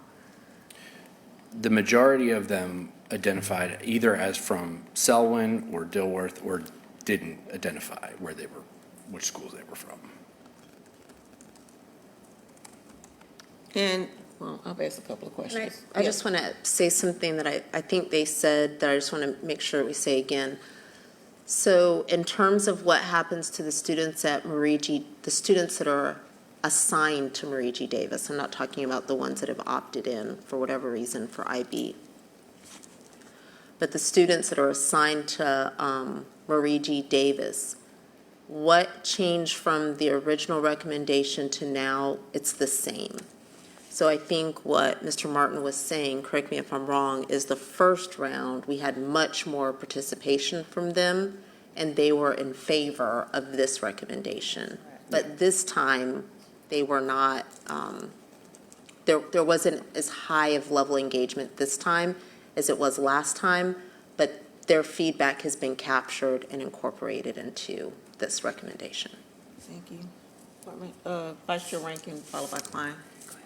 I just want to make sure we're clear on the data that's been collected. So this data was really focusing only on the elementary school, is that right? Yes, sir. Elementary school was the focus of this project. So that we didn't take in consideration, well, there wasn't any data around the feeder pattern where it was middle school and high school? Was there data? I know you had it in consideration, but did you do some projections on those things? We did look at feeder patterns and the percentage of splits from elementary to middle school. I would say that option one has a lesser impact on the feeder patterns for the schools and has a more ideal split than option two. But with the area that's being moved from Alexander Graham to Sedgefield, it actually, the feeder patterns look fairly balanced from our perspective. Option two, the areas that are moved into the new elementary school, does provide a smaller split of the new elementary school into Alexander Graham. So that is one disadvantage to option two, is that there is a smaller split of students from elementary to middle than in option one. And the only concern I have is, I know that we're talking about this particular, the new Park Road site, but I didn't see a comprehensive middle school in that purple or violet area. And that means some of those students will go, well, maybe they won't. Was any of those students will go to Park Road and then to Wilson? Am I looking at that? Or no, they go to AG? Sedgefield. They go to Sedgefield? Yes, sir. They would go to Sedgefield. Okay. Well, Board Member Klein. I want to thank you for all the hard work. I attended some of the sessions, and the feedback was amazing. And thank you, Dr. Hill, for delaying this, because I think it's really, you can see the thought pattern that you've put into it. I do have one just concern. Will Sedgefield be overcrowded? Because we know it's a small campus. And what will be the capacity? I may have missed it. We don't have any concerns with Sedgefield. The Sedgefield utilization is actually quite ideal, even with the 148 moving in. Currently, Sedgefield is a little bit on the lower side of utilization, and so adding those 148 from the Pinewood, Alexander Graham into Sedgefield doesn't negatively impact that school. I think it puts it somewhere in the 70%, high 70 percentile range, but I can find that and follow up with you on that, what that number would be. And again, thank you. The feedback from the community has been very positive, the way that you went through it. I appreciate it. Board Member Byers-Bailey. Thank you. From what I'm hearing, the Marie G. Davis students who really wanted to do this, to go to Park Road, they would be going to Sedgefield for middle school? Yes, ma'am. I apologize. I did not mention that, but we were focused on elementary school, but the 6th through 8th graders that live in the Marie G. Davis zone would also carry forward to Sedgefield Middle School. That is correct. And where would they go for high school? And for high school, I'm not sure, but they would stay at the same high school. They wouldn't change where they're currently zoned for high school. So their high school assignment does not change, but since it's a K-8 right now, those 6th through 8th grade students would go to Sedgefield Middle School. They currently go to Myers Park, and that's where they would. You go to Harding. Forget about Harding. Myers Park. In Harding. In Harding. Yes. Okay. And so I have a question. When we delayed the vote, or when you delayed the recommendation, what are the significant changes between then and now? So the feedback that we received from the community, there's a lot of history, and as you all alluded to, frustration from the Marie G. Davis community, the Dilworth community.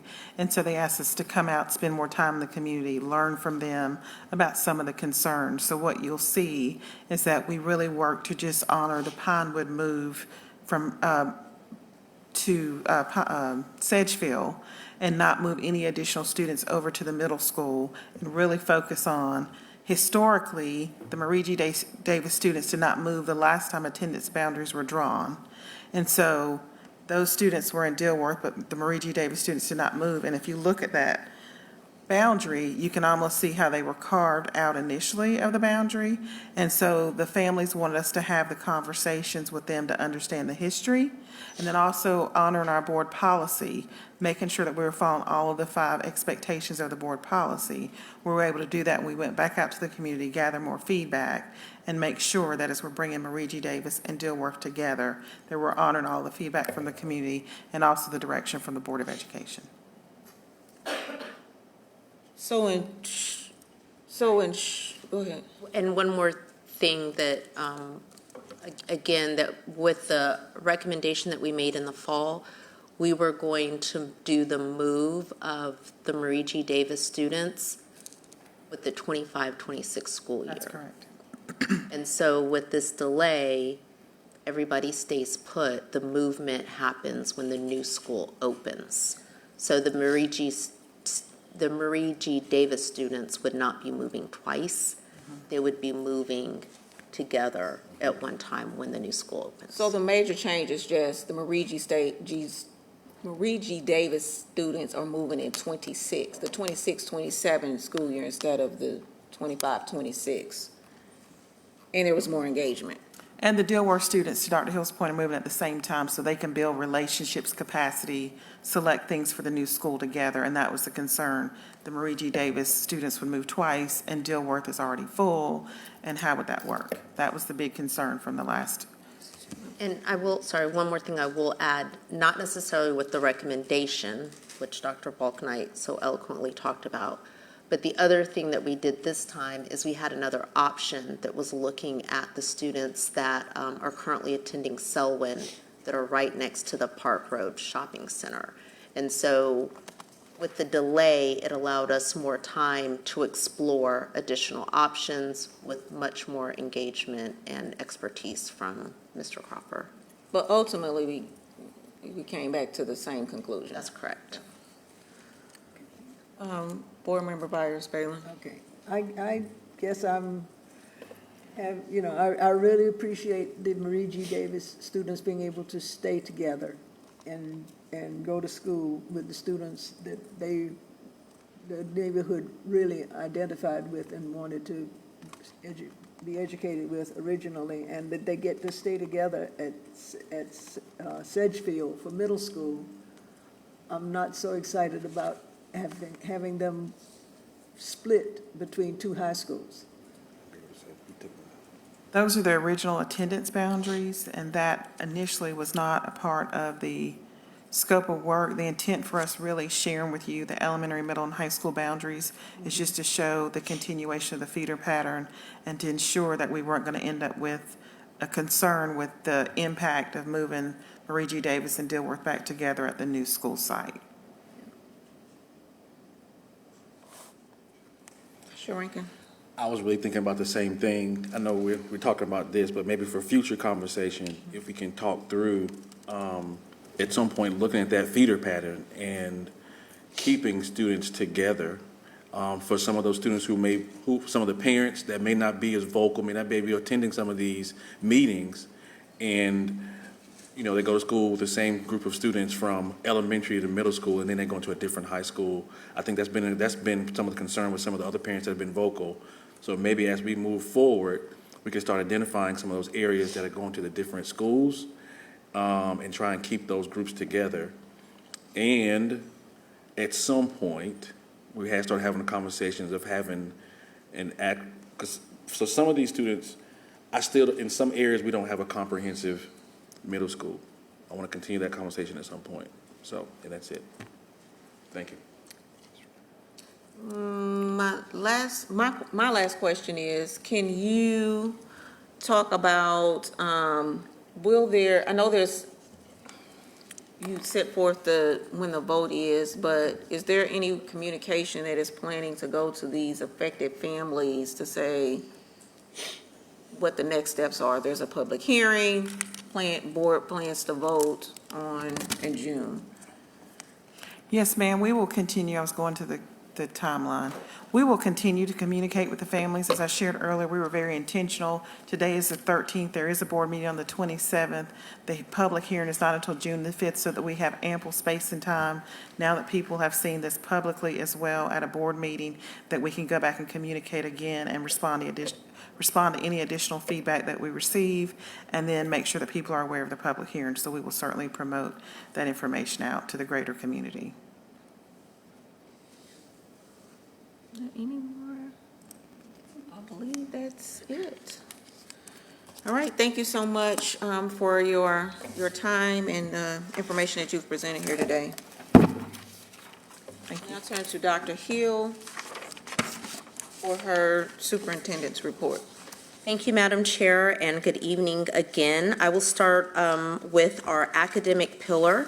Capturing Kids' Hearts has recognized 12 of our schools as National Showcase Schools. This honor is awarded to schools that demonstrate exceptional implementation of the Capturing Kids' Hearts process, leading to significant improvements in school culture, student behavior, and academic performance. The selection process involves a rigorous evaluation, including data analysis, stakeholder surveys, and site visits by Capturing Kids' Hearts evaluators. Our 12 National Showcase schools are Albemarle Road Elementary, Berwick Elementary, Eastover Elementary, Elon Park Elementary, Highland Creek Elementary, Huntingtown Farms Elementary, Joseph W. Greer Academy, Martin Luther King Jr. Middle, Mint Hill Elementary, Paw Creek Elementary, Selwyn Elementary, and Westerly Hills Academy. Capturing Kids' Hearts is a nationally recognized program that equips educators with strategies to build relationally connected and emotionally safe learning environments. The program empowers schools to create cultures where students feel seen, heard, and valued through professional development, coaching, and a focus on character development and student wellness. We also had 20 schools that were named Rising Star Schools, which acknowledges the remarkable progress in their first year of implementation. 18 Charlotte-Mecklenburg School seniors, many of whom are first-generation college students, recently received $20,000 in Equitable Excellence scholarships. The Carolina Youth Coalition, which identifies deserving students for equitable to support, worked with students throughout the year to help them through the process of choosing and applying to college. Thank you to Equitable and the Carolina Youth Coalition for supporting Charlotte-Mecklenburg school students. Middle school teachers of the year and principals attended Ignite the Classroom with educator and author Ron Clark last week. Participants heard firsthand from Ron about the Ron Clark Academy philosophy and success in creating loving, dynamic learning environments that promote academic excellence and foster leadership. Teacher attendees were surprised with scholarships to attend a 2-day experience at the Ron Clark Academy in Atlanta, where they will participate in workshops and classroom observations. We are excited for our educators and can't wait to see what they learn. We'd like to say a very special thank you to Huntington Bank and the Spangler Foundation, which donated $100,000 to our CMS employees. For People Excellence, last week we celebrated Teacher Appreciation Week in a big way across the district with meaningful gifts, treats, and recognition for teachers and staff. Of course, our biggest celebration was the 3rd annual GEM Awards, where we honored each of our teachers, beginning teachers, and teacher assistants of the year. Congratulations to our teacher, beginning teacher, and teacher assistant of the year. Gregory Gabriel was named Teacher of the Year, Sean Bryant was named Beginning Teacher of the Year, and Freddie Pinkney was named Teacher Assistant of the Year. I also want to say a very big thank you to Hendrick Automotive Group and Honda of Concord for gifting Mr. Gabriel with a brand new car. I'd like to say congratulations also to Nurse Amanda Rogers from Myers Park High School, who was named Charlotte-Mecklenburg School's 2025 School Nurse of the Year on May 7th, which was our National School Nurse Day. For operations, last week, our district marked a significant milestone in our journey toward responsible and innovative use of artificial intelligence with the Charlotte-Mecklenburg School's 2nd annual AI Data Privacy Summit. The half-day event brought together every stakeholder group, including parents, students, teachers, school administrators, and district leaders, to explore the intersection of AI, cybersecurity, and data privacy in public education.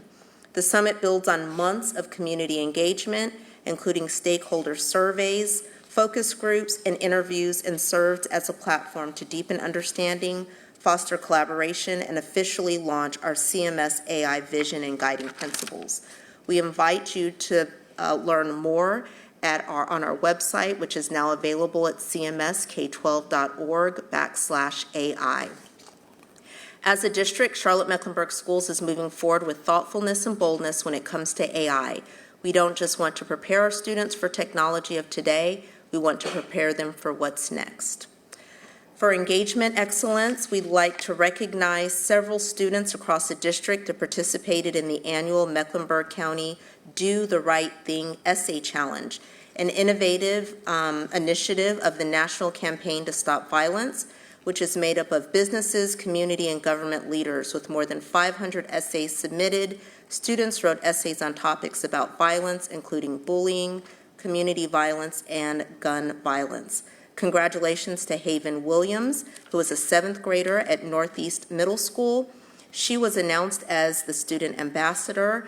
She will travel to Washington, D.C., all expenses paid, this summer for the National Recognition Week, and will have her essay published in the Library of Congress. And thank you so much for your attention. This concludes my report. Thank you, Dr. Hill. Board members, turn to you for your reports.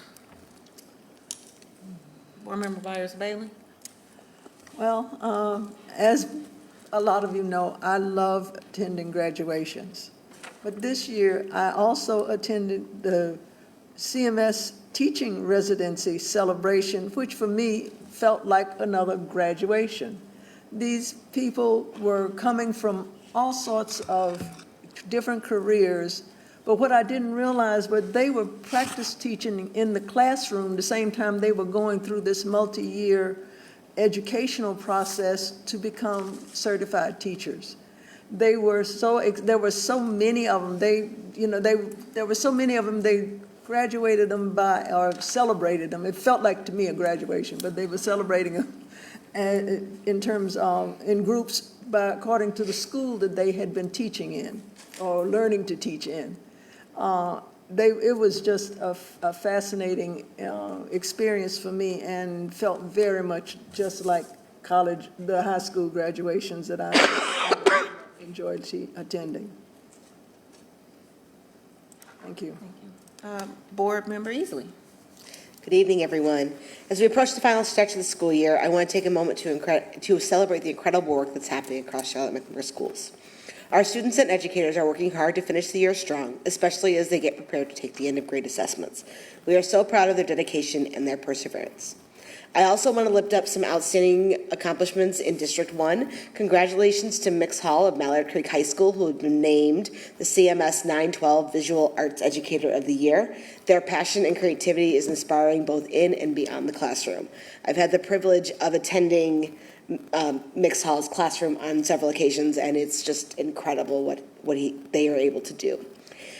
And also another special shout out to Vanessa Smith, the first grader teacher at Croft Community School. Ms. Smith traveled to Los Angeles last month to be officially recognized as the 2024 North Carolina Millikan Educator Award recipient, a national honor she received back in December. We are very, very proud of her, and I hope she had a great time. Finally, I want to send my congratulations to the chorus students from the last middle school class that are performing tonight at Northwest School of Arts. This is their final concert of the year before they transition to their new home at First Ward. What a memorable way to end their journey. Thank you to all the students, family, and staff for making this year so special, and let's finish strong. Thank you. Dr. Witherspoon? Oh, thank you. Good evening once again, everyone. Just three things I'd like to highlight. I was able to attend the North Carolina legislators in schools, and I was especially proud to go back to my elementary school, Still Creek. Hadn't been there really since I left, and I was able to walk around the building, and oh my, how the memories flooded my mind, although they're not as vivid as they used to be, because so much time has passed.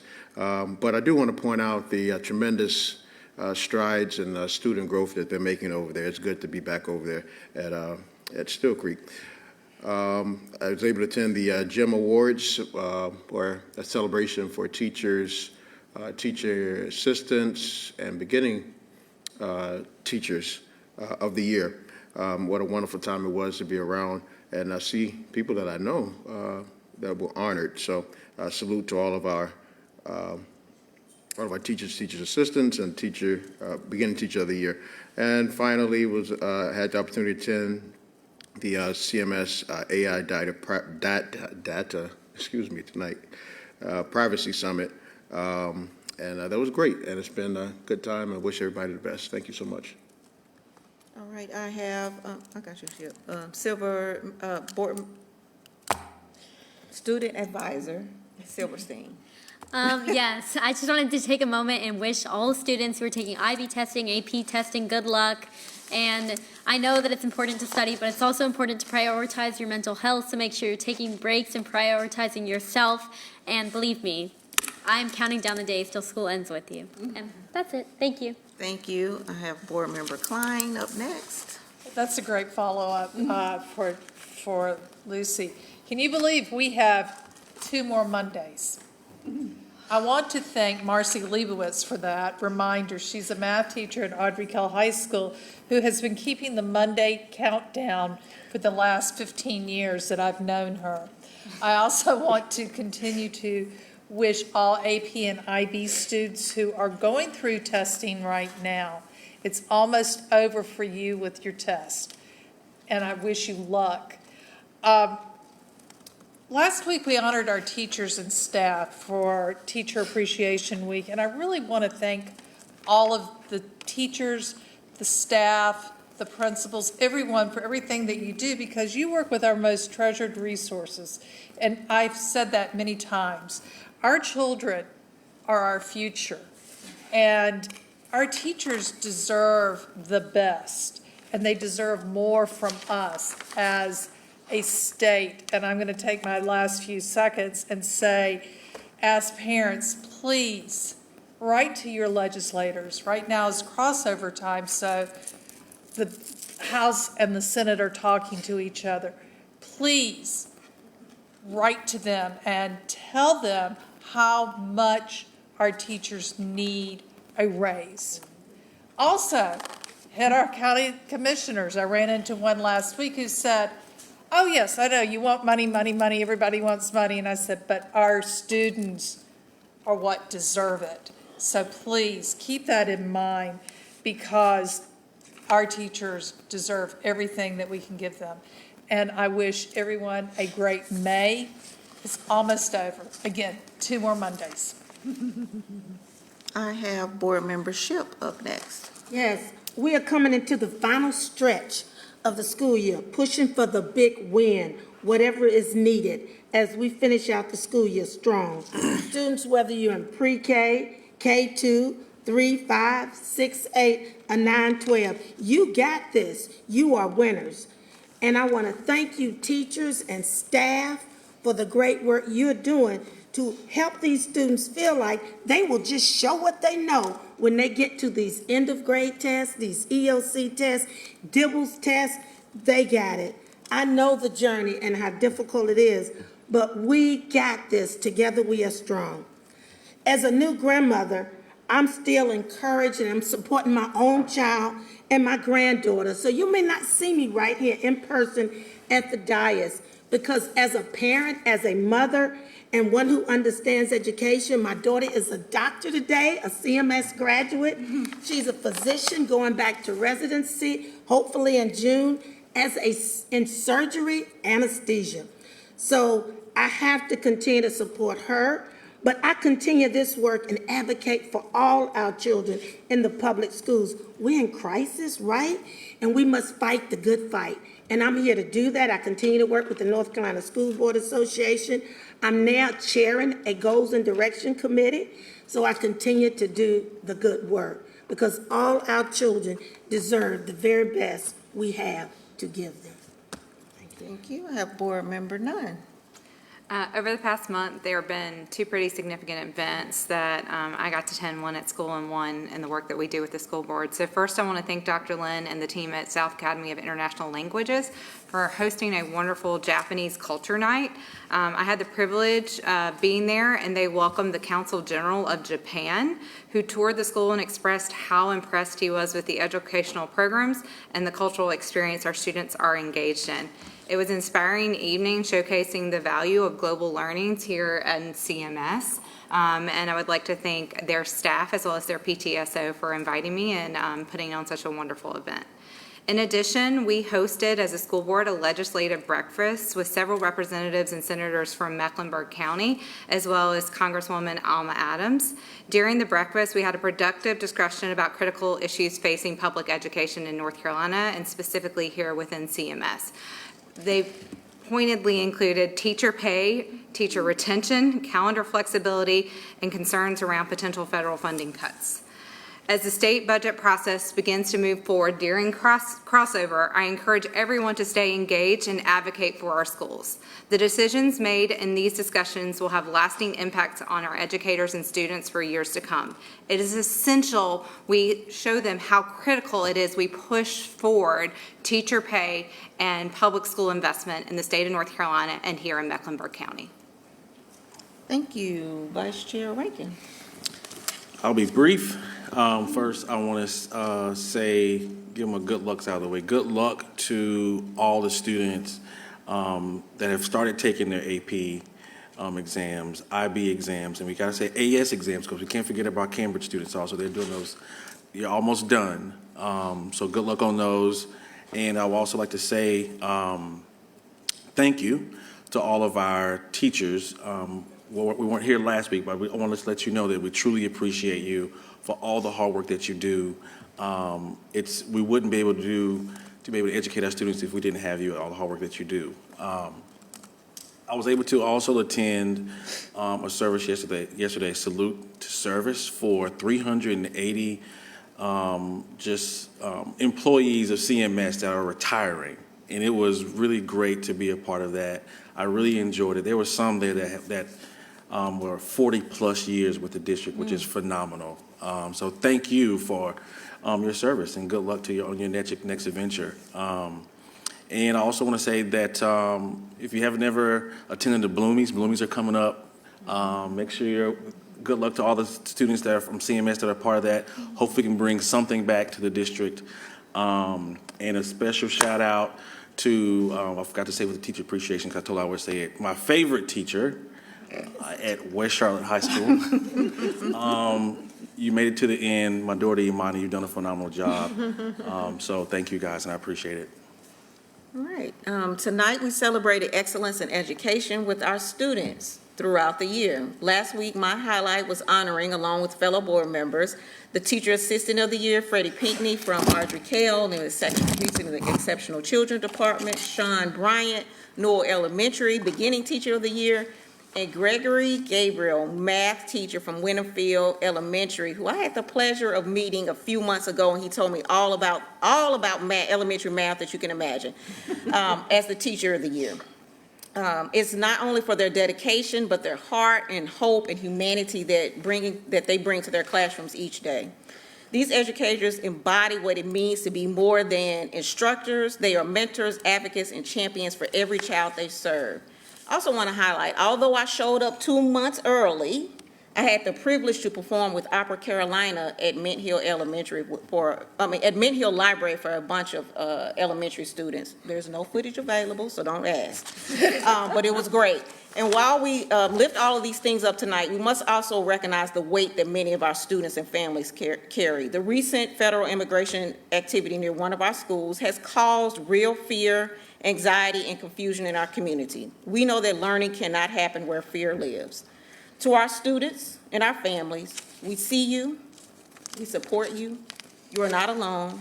And to our educators, thank you for being the steady hands and open hearts in times like these. Your leadership is more than instructional.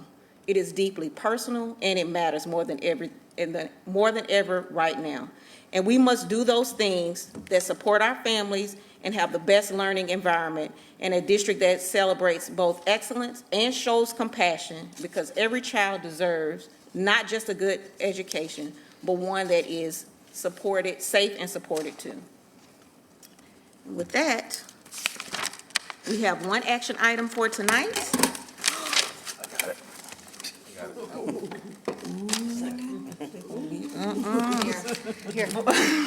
We have one action item tonight. We have one action item tonight, and that's the recommended approval of CMS 2526 Federal Entitlement Grants Budget. But before the board acts, I turn to Superintendent Dr. Hill to introduce this item and to make a recommendation.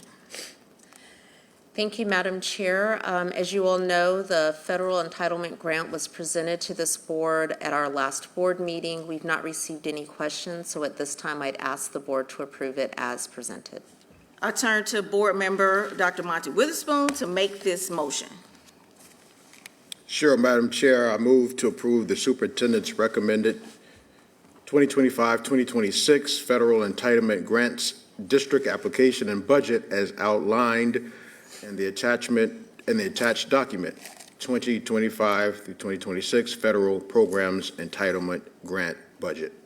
I second that motion. Dr. Witherspoon, would you like to speak to your motion? Thank you. Is there any other comments? There being none, all those in favor of the motion by show of hands. Madam Clerk is unanimous with 8 present. There being no further business, I adjourn the meeting.